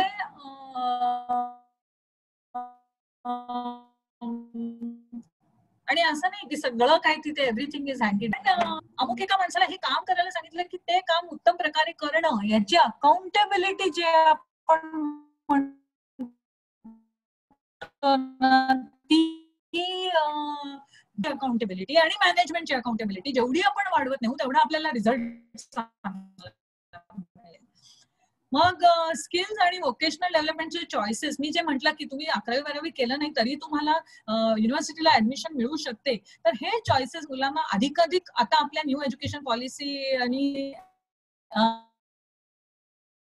ते अवेलेबल झालेले आहेत मुलांच्यासाठी, पण ते जितके अधिकाधिक देता येतील आपल्याला तेवढं मला वाटतं विद्यार्थ्यांचं भलं होईल. जास्त अपॉर्च्युनिटीज जितक्या म्हणजे इंटरॅक्शनच्या, वेगवेगळ्या बोर्ड इंटरॅक्शन, जेवढ्या जास्त अपॉर्च्युनिटीज मुलांना आपल्याला देता येतील तेवढ्या देणं आवश्यक आहे. आणि एनकरेजमेंट सारखी काय तुम्ही आहात, जे काय केलंय ते तुमच्या शाळेमुळे किंवा तुमच्या देशामुळे जे काही आहे गव्हर्नमेंटचे या पॉलिसीज असतील किंवा काही त्याच्यामुळे आहात, तर तुम्ही जेव्हा बाहेरून शिकून येतात तेव्हा आपल्या देशाचं आपण त्या देशाचे ऋणी आहोत आणि आपण देणं लागतो, ही भावना बिंबवणं फार आवश्यक आहे असं मला पर्सनली वाटतं. हे इथे आणखीन एक ग्रेडिंगचं मी छोटस टेबल दिलेलं आहे. आता जी रॅट रेस आपल्याकडे होते ती मे बी आपल्याकडे पॉप्युलेशन पण किती जास्त आहे त्यांच्यापेक्षा, तर त्याच्यामुळे 90.5 आणि 90.6 ही दोन मुलं फार अगदी वेगळी वेगळी ट्रीटमेंट त्यांना मिळते, किंवा 90 आणि 90.5 यांना खूप वेगळी वेगळी ट्रीटमेंट मिळते. तर हे खरं म्हणजे बरोबर नाहीये, कारण 90.5 से 90.7 किंवा 90.5 से 90 व्हायला ऍक्च्युली त्या दिवशीची कंडिशन पण खूप कारणीभूत असते. तुम्ही जेव्हा परीक्षा द्यायला जाता तेव्हा तुमचा कशा प्रकारे काय मनस्थिती होती, तुमच्या आजूबाजूला काय होतं, तर त्यांच्यामध्ये जेव्हा एक ग्रेड तुम्हाला मिळते, फॉर एक्झाम्पल तुम्हाला ए ग्रेड मिळाली किंवा तुम्हाला ए स्टार मिळाला 80% CGPA 8 or 9, तर ए स्टार मिळाला तर 80 मिळालेला, 85 मिळालेला आणि 90 मिळालेला मुलं हे ऍट पार आहे असं ते समजतात. सो ही ग्रेडिंग सिस्टीम तिथली खूप चांगली आहे, आणि आपल्याला जर त्या संदर्भात काही काम करता आलं तर खूप चांगलं होईल, कारण त्यामुळे मुलांना पण प्रोत्साहन मिळेल की एखाद्या दिवशीच्या काहीतरी परफॉर्मन्समुळे मी एकदम या वर्गात ना त्या वर्गात किंवा आपले जे ABCD तुकड्या असतात तसं करण्याची गरज नाहीये, आणि तर ते जे प्रोत्साहन मुलांना मिळेल ते पुढे जाऊन त्यांच्यासाठी खूप उपयोगाचं असेल असं मला वाटतं. नंतर त्या ज्या गव्हर्नमेंट स्कूल्स मी बघितल्या, ओके, काही काही इंटरनॅशनल स्कूल्स पण आहेत तिथे. आता कौलालंपूरमध्ये आम्ही होतो तर American international school of Kuala Lumpur ISKL म्हणून आहे. त्या काळी 2005 मध्ये सुद्धा सर्व टीचर्स लॅपटॉप्स वापरत होते, सगळे ICT was very important in that school. पण तसं नाहीये, गव्हर्नमेंट स्कूलचं तसं नाहीये. Actually it's a clean tidy आणि मॉडेस्ट इन्फ्रास्ट्रक्चर जे आवश्यक आहे. बऱ्याच शाळांमध्ये म्युझिक रूम म्हणून एक जुने कंटेनर्स वगैरे असतात, ते सुद्धा वापरले जातात व्यवस्थित ते नीट करून, आणि तिथे आतमध्ये सर्व फॅसिलिटीज रनिंग बोर्ड आणि सॉफ्ट बोर्ड वगैरे देऊ. सो मॉडेस्ट इन्फ्रास्ट्रक्चर काय फार हाय फाय असतं असं नाही, शाळांचं मॉडेस्टच असतं, but it is clean and tidy. Academic आणि को करिक्युलर प्लॅन जो ते बनवतात, that is the thrust is on quality and not quantity. एक साधं अरायव्हल आणि डिपार्चर च्या वेळी आपल्याकडे कुठली पण मोठ्या मोठ्या शाळा, मी नावं घेत नाही, पण किती मोठ्या इंटरनॅशनल स्कूल्स, पण अरायव्हल अँड डिपार्चरच्या वेळी जो काय पॅनिक आणि जो काय गोंधळ असतो, तो इतकी एक साधीशी गोष्ट तिथल्या बऱ्याचशा गव्हर्नमेंट स्कूल्स मध्ये मी बघितलं की एक कवर्ड फुटपाथ म्हणावा तसा एक कवर्ड वॉकवे असतो संबंध शाळेच्या समोर 50 मीटर इकडे आणि तिकडे, आणि त्याला ओपनिंग्स असतात थोड्या थोड्या अंतरावर. त्यामुळे अगदी गाडीनी चालत किंवा टू व्हीलरवर किंवा बसनी जे मूल येतं ते डिस्ट्रीब्यूट होतात. मुलं वेगळी वेगळ्या छोट्या गेट्स एंटर करतात आणि मग कवर्ड वॉकवे असतो, त्यामुळे सेफ्टीचा प्रश्न नाही, आणि मेन गेट एकच असतं. पण त्याच्यामुळे खूपसा जो असा एक गोंधळ माजलेला असतो शाळा सुरू होताना आणि संपताना, तो फारसा तिथे दिसत नाही. त्यामुळे एक पीसफुल लर्निंग ऍटमॉस्फिअर मध्येच मूल शाळेत प्रवेश करतं, आणि of course teachers as facilitators is very very important. Flexibility आहे, त्याच्यानंतर कोटा आहे, पण there is judicious use of flexibility and quota. एकदा दिला नाही, तुमचा परफॉर्मन्सवर पुढे जाऊन तुम्हाला ती स्कॉलरशिप कंटिन्यू होईल का नाही, मिळेल का नाही, हे खूप जास्त तुमच्या परफॉर्मन्सवर अवलंबून असतं. लर्निंग ॲट युअर ओन पेस हे फार महत्वाचं आहे. पण मला असं वाटतं कधी कधी की आपली पॉप्युलेशन आणि त्यांची पॉप्युलेशन बघता आपल्याला किती हे देता येईल मुलांना ते माहित नाही, म्हणजे मी त्याच्यावर भाष्य करणं योग्य नाही. पण रिस्पॉन्सिबिलिटी ऑफ लर्निंग परत म्हटलं की ते फार महत्वाचं आहे. हायर लेवलचे जे कोर्सेस आहेत ते based on interest and work experience खूप महत्वाचं आहे हे. आणि confidence that skills can get you a livelihood at par with others. म्हणजे खूपसे तिथले बिझनेसमॅन वगैरे मी बघितलं तर ते 10वी 12वी झाल्यानंतर सुद्धा चांगला बिझनेस चालवू शकतायत आणि एंटरप्रेनर स्किल्स त्यांची चांगली आहेत. आणि कारण ती जे स्किल्स ते शिकतायत ते इंटिग्रेटेड लिव्हिंग स्किल्स म्हणून जे शाळेपासून ते करतात अगदी लहान असल्यापासून, तर मी ह्याच्यावर पण livelihood at par with others मला मिळू शकतं आणि मी जगू शकतो हा कॉन्फिडन्स असतो, आणि त्यामुळे ते ती हिंमत करू शकतात. तर आपल्याला थोडं इथे विद्यार्थ्यांच्या मनात आपल्या भीती असते की नाही एवढंच नाही, मला ग्रॅज्युएशन तरी केलं पाहिजे, तसं काही तिथे दिसलं नाही मला. आणि ऑफकोर्स पे बॅक परत मी सांगते, कारण अर्थात हे माझं पर्सनल मत आहे, पण पे बॅक फार महत्वाचं आहे. आपल्या ज्या देशाने आपल्याला मोठं बनवलं त्या देशाचे आपण ऋणी आहोत आणि काही देणं लागतो हे म्हणणं खूप महत्वाचं आहे.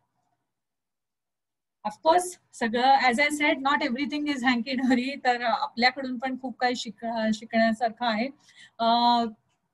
परत लोकसंख्या वर येऊन आपण थांबतो, त्याच्यामुळे असलेली आपल्याकडची फिअर्स कॉम्पिटिशन आहे का काय कारण आहे ते कधी कधी कळत नाही. पण स्ट्राईव्ह टू सोअर हाय, ते हंगर इन द बेली जे आपण म्हणतो ते कधी कधी नॉर्मल शाळांच्या मुलांमध्ये कमी दिसतं. मला हे मिळवायचंय, मला अचीव्ह करायचंय, त्याच्यासाठी ते कमी, म्हणजे जे आहे त्यात समाधानी. आता एक आउटलुक असा असेल की जे आहे त्यात समाधानी असणं, पीसफुल असणं हे मॅच्युअर इकॉनॉमीचं लक्षण आहे.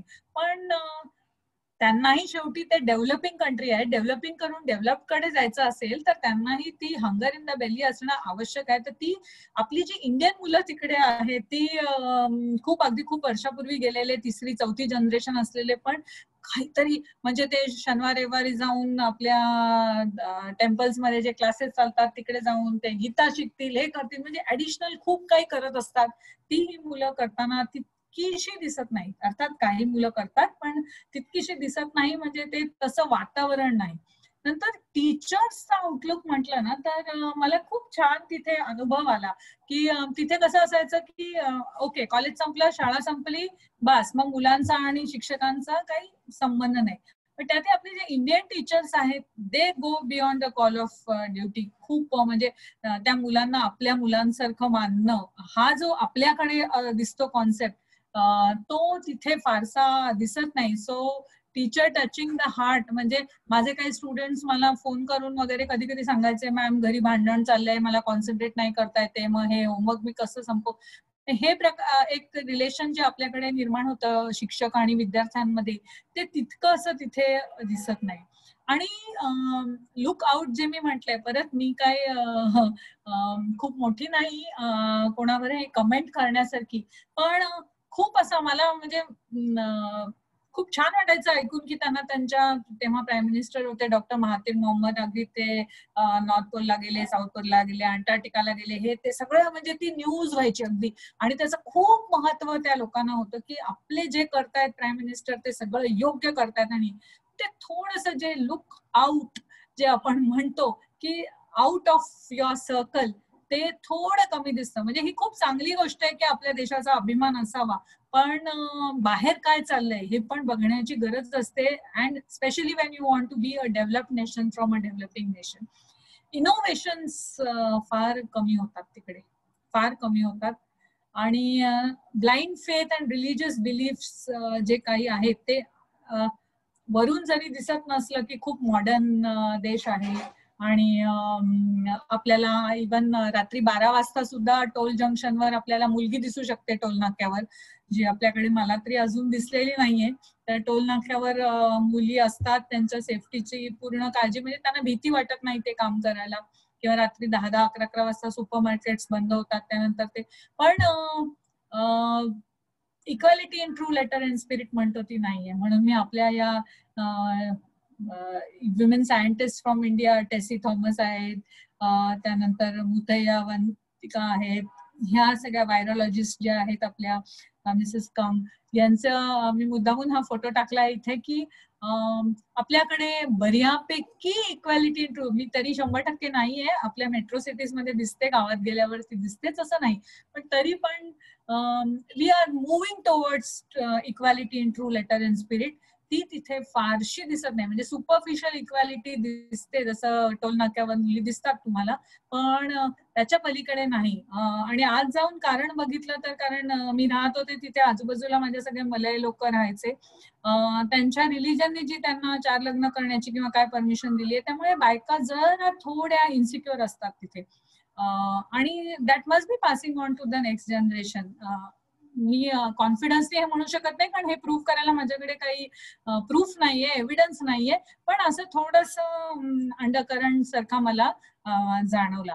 तर आपल्या लीडर्स बद्दल अभिमान असणं ही खूप चांगली गोष्ट आहे, पण त्याच्या पलीकडे जाऊन पण जगात काय चाललंय हे बघायला थोडस त्यांनी शिकण्याची गरज आहे असं मला वाटतं. तर ते कुठच्या कुठे पोहोचू शकतील.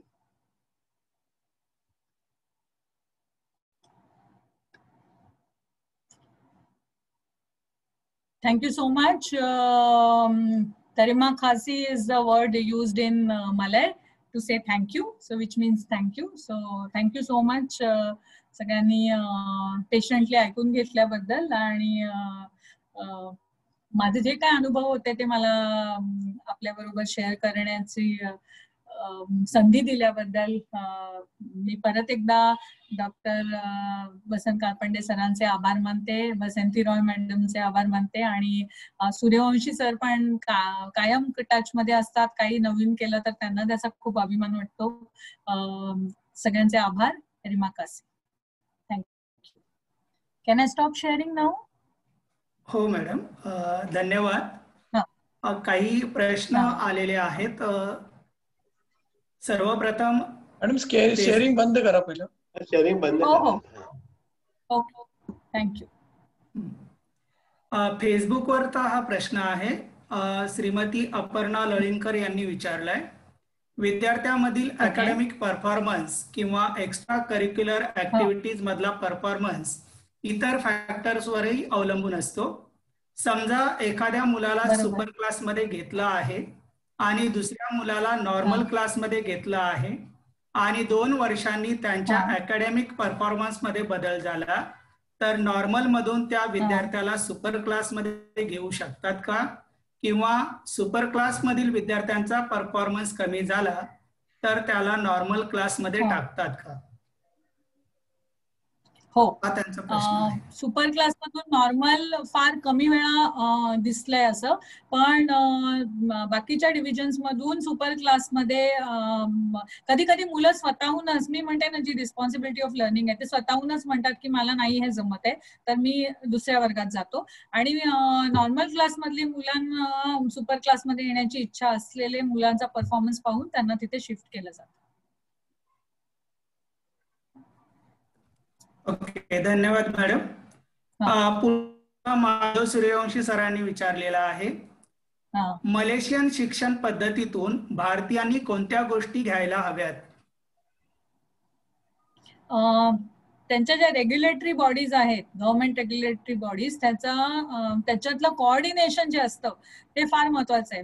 माझ्या मते ते नसल्यामुळे मुलांपर्यंत त्याची झळ पोचते आणि मग मुलं जे अभ्यासावर लक्ष केंद्रित करायला पाहिजे ते न होता बाकीच्या गोष्टी पण सुरू होतात.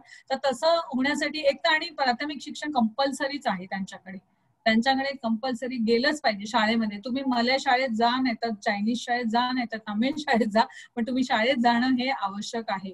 आणि त्याच्यानंतर या रेग्युलेटरी बॉडीजचं जे कोऑर्डिनेशन असतं, एक पीसफुल ऍटमॉस्फिअर, म्हणजे ह्याच्या दोन्ही बाजू आहेत. मी जसं म्हटलं की हंगर इन द बेली थोडं कमी दिसतं, ऍट द सेम टाइम सगळे कंटेंट आणि पीसफुल असले तर हे पोषक वातावरण आहे मुलांच्या वाढीसाठी. तर ते आपण शिकण्यासारखं आहे असं मला वाटतं. कोऑर्डिनेशन फार महत्वाचं आहे रेग्युलेटरी बॉडीज मध्ये. ओके, धन्यवाद मॅडम. पुढील प्रश्न श्री प्रकाश जोशी यांनी विचारलाय. खरे त्यांनी 2-3 प्रश्न विचारले. How education is linked with employment, हा त्यांचा पहिला प्रश्न आहे. आणि what Malaysians are doing to curtail brain drain, हा त्यांचा दुसरा प्रश्न आहे. ओके, सो पहिला प्रश्न आहे, how education is link to working atmosphere और एन्व्हायरमेंट. तर हा 2U 2I हे मी जे शेअर केलं ना, तर 2 युनिव्हर्सिटी 2 इंडस्ट्री.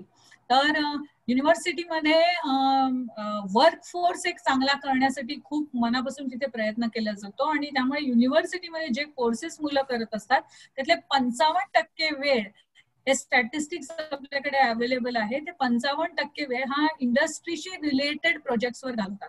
ग्रुप वर्क आणि प्रोजेक्ट त्याच्यात इन्व्हेस्ट केला जातो आणि त्यामुळे ते इंडस्ट्री रेडी होतात. खूप अगदी आउटडेटेड माहिती मुलांना शिकवायची, त्याच्यावर त्यांनी परीक्षा द्यायची, मग त्यानंतर ती मुलं इंडस्ट्री रेडी कशी होणार हे त्यांनी ओळखलेलं आहे. त्यामुळे 55% वेळ हा इन्व्हेस्ट केला जातो इंडस्ट्री प्रोजेक्ट्सवर. तर त्याप्रमाणे ते करतात. आणि दुसरा प्रश्न काय होता sir? What are they doing to curtail brain drain? Brain drain. Okay, brain ड्रेनची समस्या त्यांच्याकडे पण आहे, पण खूप जास्त त्यांना भेडसावत नाही, कारण तिथे मात्र हे स्ट्रिक्ट आहेत लॉज. एक तर तुम्ही इथे युनिव्हर्सिटीत शिकल्यानंतर देशाला पे बॅक टाइम जो म्हणतात तो फार एकदम स्ट्रिंजंटली तिकडे फॉलो केला जातो. आणि ते केलं नाही तर तुम्हाला आल्यानंतर इथे गव्हर्नमेंट सेक्टरमध्ये वगैरे तुम्हाला नोकरी मिळण्याचा चान्स नाही, हे त्यांना खूप चांगलं माहित असतं. पण at the same time brain drain थोडा तिथेही होतो, कारण जरी वरून किती दाखवलं तरी त्यांनाही थोडं अमेरिकेचं अट्रॅक्शन आहे. त्याच्यामुळे ती मुलं तिथे जाण्याचा प्रयत्न करतात किंवा ते बाहेर शिकून येतात. पण बरीचशी मुलं ही बाहेर शिकून आल्यानंतर परत देशात येऊन गव्हर्नमेंट कॉलेजेसमध्ये किंवा गव्हर्नमेंट इन्स्टिट्यूशन्स मध्ये काम करतात. पण अजूनही त्यांना, जरी त्यांनी हे स्ट्रिंजंट लॉज केले असले तरी त्यांच्याकडे पण ब्रेन ड्रेनची समस्या आहे. आपल्या इतकी गंभीर नाहीये पण आहे, कारण कोटा बेसिकली हा मेरिटोक्रेसी आणि रेसचा आहे. मला भूमिपुत्र, पण भूमिपुत्रही तिथे 51% आहेत. त्यामुळे ते त्यांना सांभाळून घेता आलेलं आहे, पण तरीही ब्रेन ड्रेन हा होतोच. ओके, धन्यवाद. कुठेतरी त्या लोकांना हा कॉन्फिडन्स आहे की आपल्या देशात आपल्याला जे स्टँडर्ड ऑफ लिव्हिंग मिळत आहे, ते at par with western world आहे. हा कॉन्फिडन्स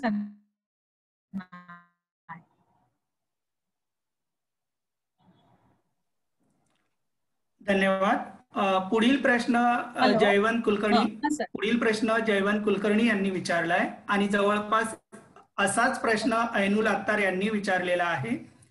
मलेशियातील विद्यार्थ्यांच्या समुपदेशनाची सरकारनं काय व्यवस्था केली आहे आणि मलेशियातील मुलांमध्ये कोणत्या समस्या मोठ्या प्रमाणावर आढळतात?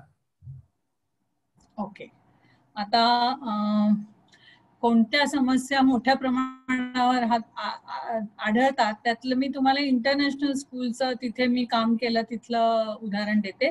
समुपदेशन तिथे आहे, म्हणजे आपल्याकडे पण दोन्हीच्या बाबतीत म्हणजे करिअर काउन्सिलिंगसाठी पण आहे आणि किंवा मुलांना जर इमोशनल आणि सायकोलॉजिकल काही इश्यूज असतील तर त्याच्यासाठी पण अवेलेबल आहे. त्यांच्या क्लास टीचर्सना पण ते खूप चांगलं ट्रेन करतात. म्हणजे मला हे जाणवलं जेव्हा माझी मुलं पण तिथे शाळेमध्ये जायची तेव्हा ती आयडेंटिफाय करायला की इथे काहीतरी आहे, इश्यू आहे, इमोशनल आहे, या मुलाला सपोर्ट पाहिजे, हे करू शकतात आणि त्या दृष्टीने ते प्रयत्नशील आहेत.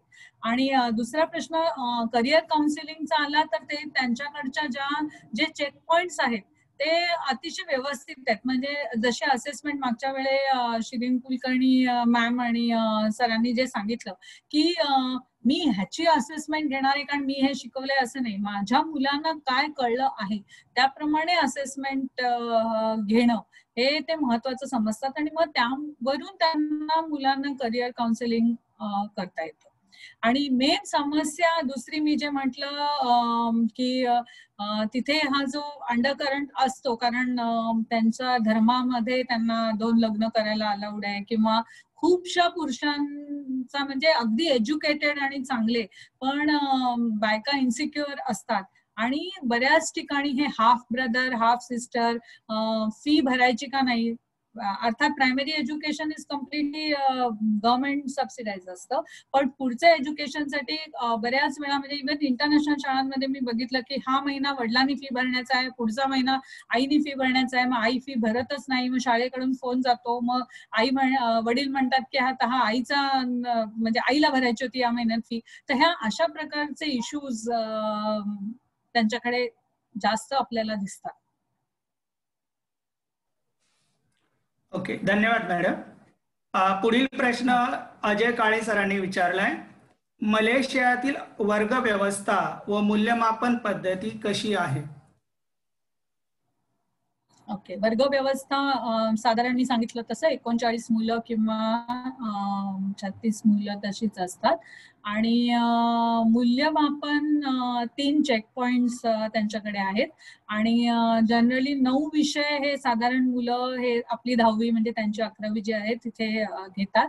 तिथे त्यांचं एक्झामिनेशन काउन्सिलचा कॉमन पेपर असतो, तो सगळा आपल्याकडे जसा बोर्डाचा असतो तसा कॉमन पेपर असतो, त्याला सगळी मुलं त्या परीक्षेला बसतात. काही मुलं 16 विषयांपर्यंत विषय घेतात आणि त्या परीक्षेला बसतात, त्यामुळे त्या परीक्षेचं टाइम टेबल बनवणं हे खूप मोठा टास्क असतो आणि मग त्यातनं जे ग्रेडिंग सिस्टीम ही त्यांची A star B C D आणि U म्हणजे नापास, सो ही अशी ग्रेडिंग सिस्टीम त्यांची आहे. तर ती ग्रेडिंग सिस्टीम तिथे वापरली जाते, पूर्ण देशामध्ये समान ग्रेडिंग सिस्टीम आहे आणि मग त्याच्यानंतर इकडून तिकडे प्रवेश घेणं किंवा एका शहरात दुसऱ्या शहरात प्रवेश घेणं हे ते त्या ग्रेड्स त्यांना ज्या मिळालेल्या असतात आणि त्याच्यामध्ये को करिक्युलर पण इक्वली इम्पॉर्टंट आहे. को curricular activities, so not only academics, को ऍक्टिव्हिटीज ऑल्सो, हे सगळ्याचं मिळून त्यांना जी ग्रेड मिळते त्याच्यावर ते आधारित कोर्सेस ते घेऊ शकतात आणि त्या अमुक एका कोर्सला कोणतं स्किल लागतं हे त्यांच्या मार्कशीट वरून आपल्याला कळू शकतो. कारण को करिक्युलरला पण तेवढंच महत्व असल्यामुळे की हा मुलगा उद्या MSW करू शकेल किंवा दुसऱ्या काही वोकेशनल स्किलला जाऊ शकते किंवा रिलिजियस एज्युकेशनसाठी खूप चांगली आहे ही व्यक्ती, हे ती जी त्यांची सगळी सिस्टीम आहे आणि त्याच्यात जसं रेकॉर्ड ठेवलेलं असतं त्याच्यावरून आपल्याला समजतं. धन्यवाद मॅडम. नितीन मेमाने यांचा पुढील प्रश्न आहे. मलेशियातील प्राथमिक शिक्षणातील गळतीचा दर कमी असण्याचे कारण काय? एक तर आधी प्राथमिक शिक्षण कंपल्सरी असल्यामुळे ज्या घरातनं मुलं आणि तिथे काहीच आई वडिलांना फी भरायची नसते किंवा काहीच नसतं, आधी हे आहे. आणि मॉडेस्ट असल्या तरी ज्या बेसिक सुविधा असायला पाहिजेत शाळेमध्ये त्या असतात. म्हणजे आपण जे म्हणतो की इतक्या वर्गात गेल्यानंतर आपल्याकडे मुली शाळा सोडतात किंवा तसं तिथे होत नाही, कारण जरी खूप हाय फाय इन्फ्रास्ट्रक्चर नसलं तरी ज्या बेअर मिनिमम सुविधांची आवश्यकता आहे ती असते त्या शाळांमध्ये. त्यानंतर क्वालिफाईड ट्रेन्ड टीचर्स ह्या शाळांमध्ये गव्हर्नमेंट स्कूलचे खूप स्ट्रिंजंट नियम आहेत आणि त्या नियमांचं पालन केल्यानंतरच त्या शिक्षकांची अपॉइंटमेंट होते. आणि ही जर मुलं काही कारणाने शिवाय शाळेत येत नसतील तर ऍक्च्युअली शाळेतनं शिक्षक घरी जाऊन शोधून काढतात किंवा छोट्या छोट्या गावांमध्ये की इतकी लोकसंख्या आहे त्यातली इतकी मुलं ही 5 वर्षाची आहेत तर ती त्यातली काही टक्के मुलं का शाळेत येत नाहीत. आणि त्यांचा प्रयत्न असतो की प्रायमरी एज्युकेशन पर्यंत तरी, कारण मलय मीडियम आहे त्यामुळे तुम्हाला आई वडिलांनाही काही विशेष प्रयत्न करावे लागत नाहीत. आणि पहिलीपासून दुसरं एक महत्वाचं कारण, अर्थात ते त्याची फ्लिप साईड असते, पण महत्वाचं कारण म्हणजे प्रायमरी मध्ये तुम्ही एका वर्गातून दुसऱ्या वर्गात इररिस्पेक्टिव्ह ऑफ तुमचा परफॉर्मन्स जातो.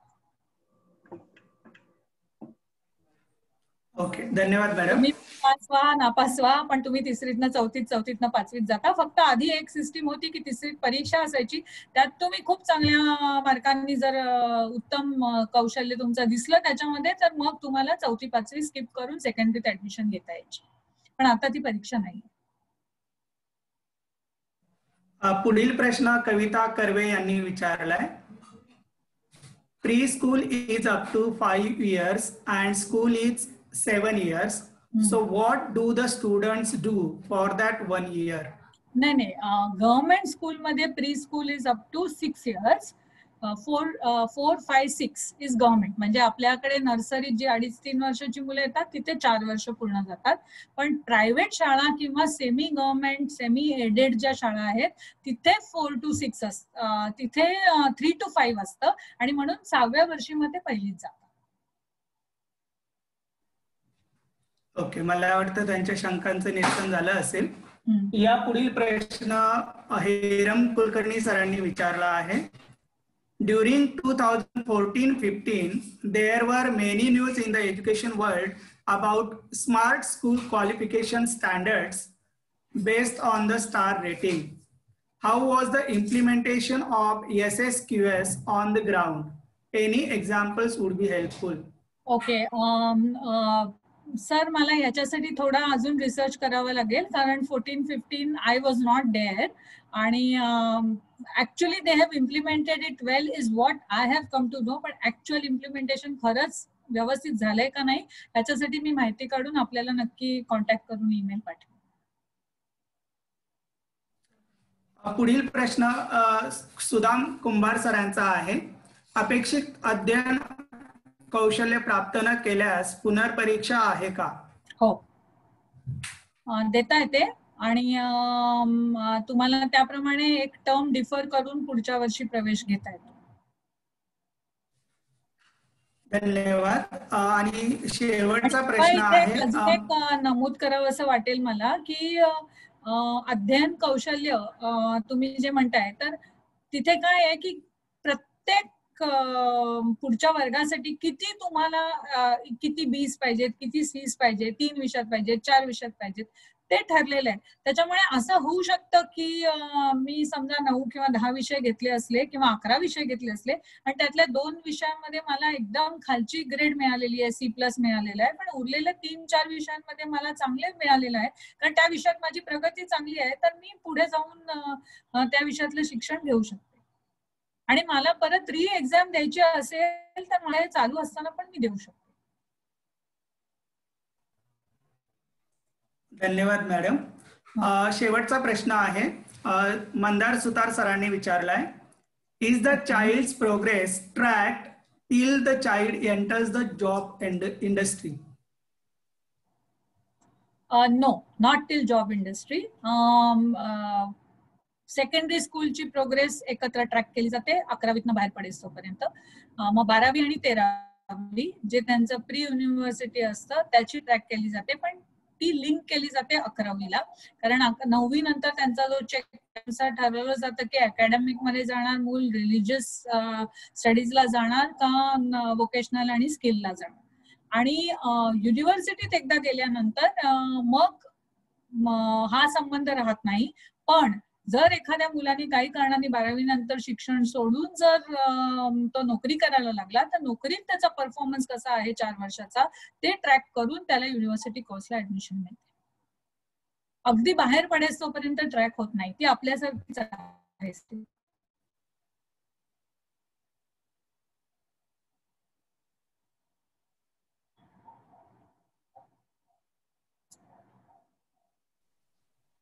पांडे सरांकडे देतो.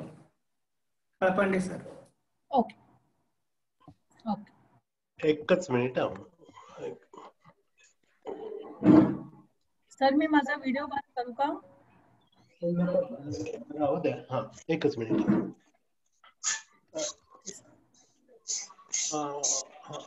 आवाज येतो माझा? ऐकू? हो येतो सर. नमस्कार. अतिशय सुंदर असं प्रेझेंटेशन झालेलं आहे आणि मलेशियाबद्दल फारशी माहिती म्हणजे आपण सिंगापूर, त्याच्यानंतर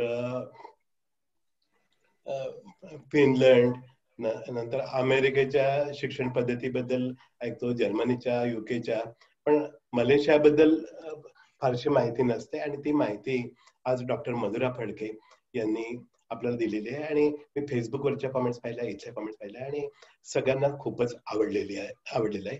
1 वर्षापूर्वीच माझी डॉक्टर मधुरा फडके यांची भेट झाली होती यशवंतराव चव्हाण प्रतिष्ठानच्याच रंगसर हॉलमध्ये. आणि त्यावेळेला डॉक्टर हेरम कुलकर्णी यांनी कार्यशाळा घेतली होती आणि त्यांना मी सांगितलं होतं की आता पुढचं जे आहे पुढच्या तयारीला लागा. पण आता मध्येच अनेक कारणांमुळे पूर्ण 1 वर्ष गेलं. पण एका दृष्टीने चांगलं झालं की या व्याख्यानमालेचा एक भाग म्हणून त्यांचं व्याख्यान आल्यामुळे ते जास्त अर्थपूर्ण झालं.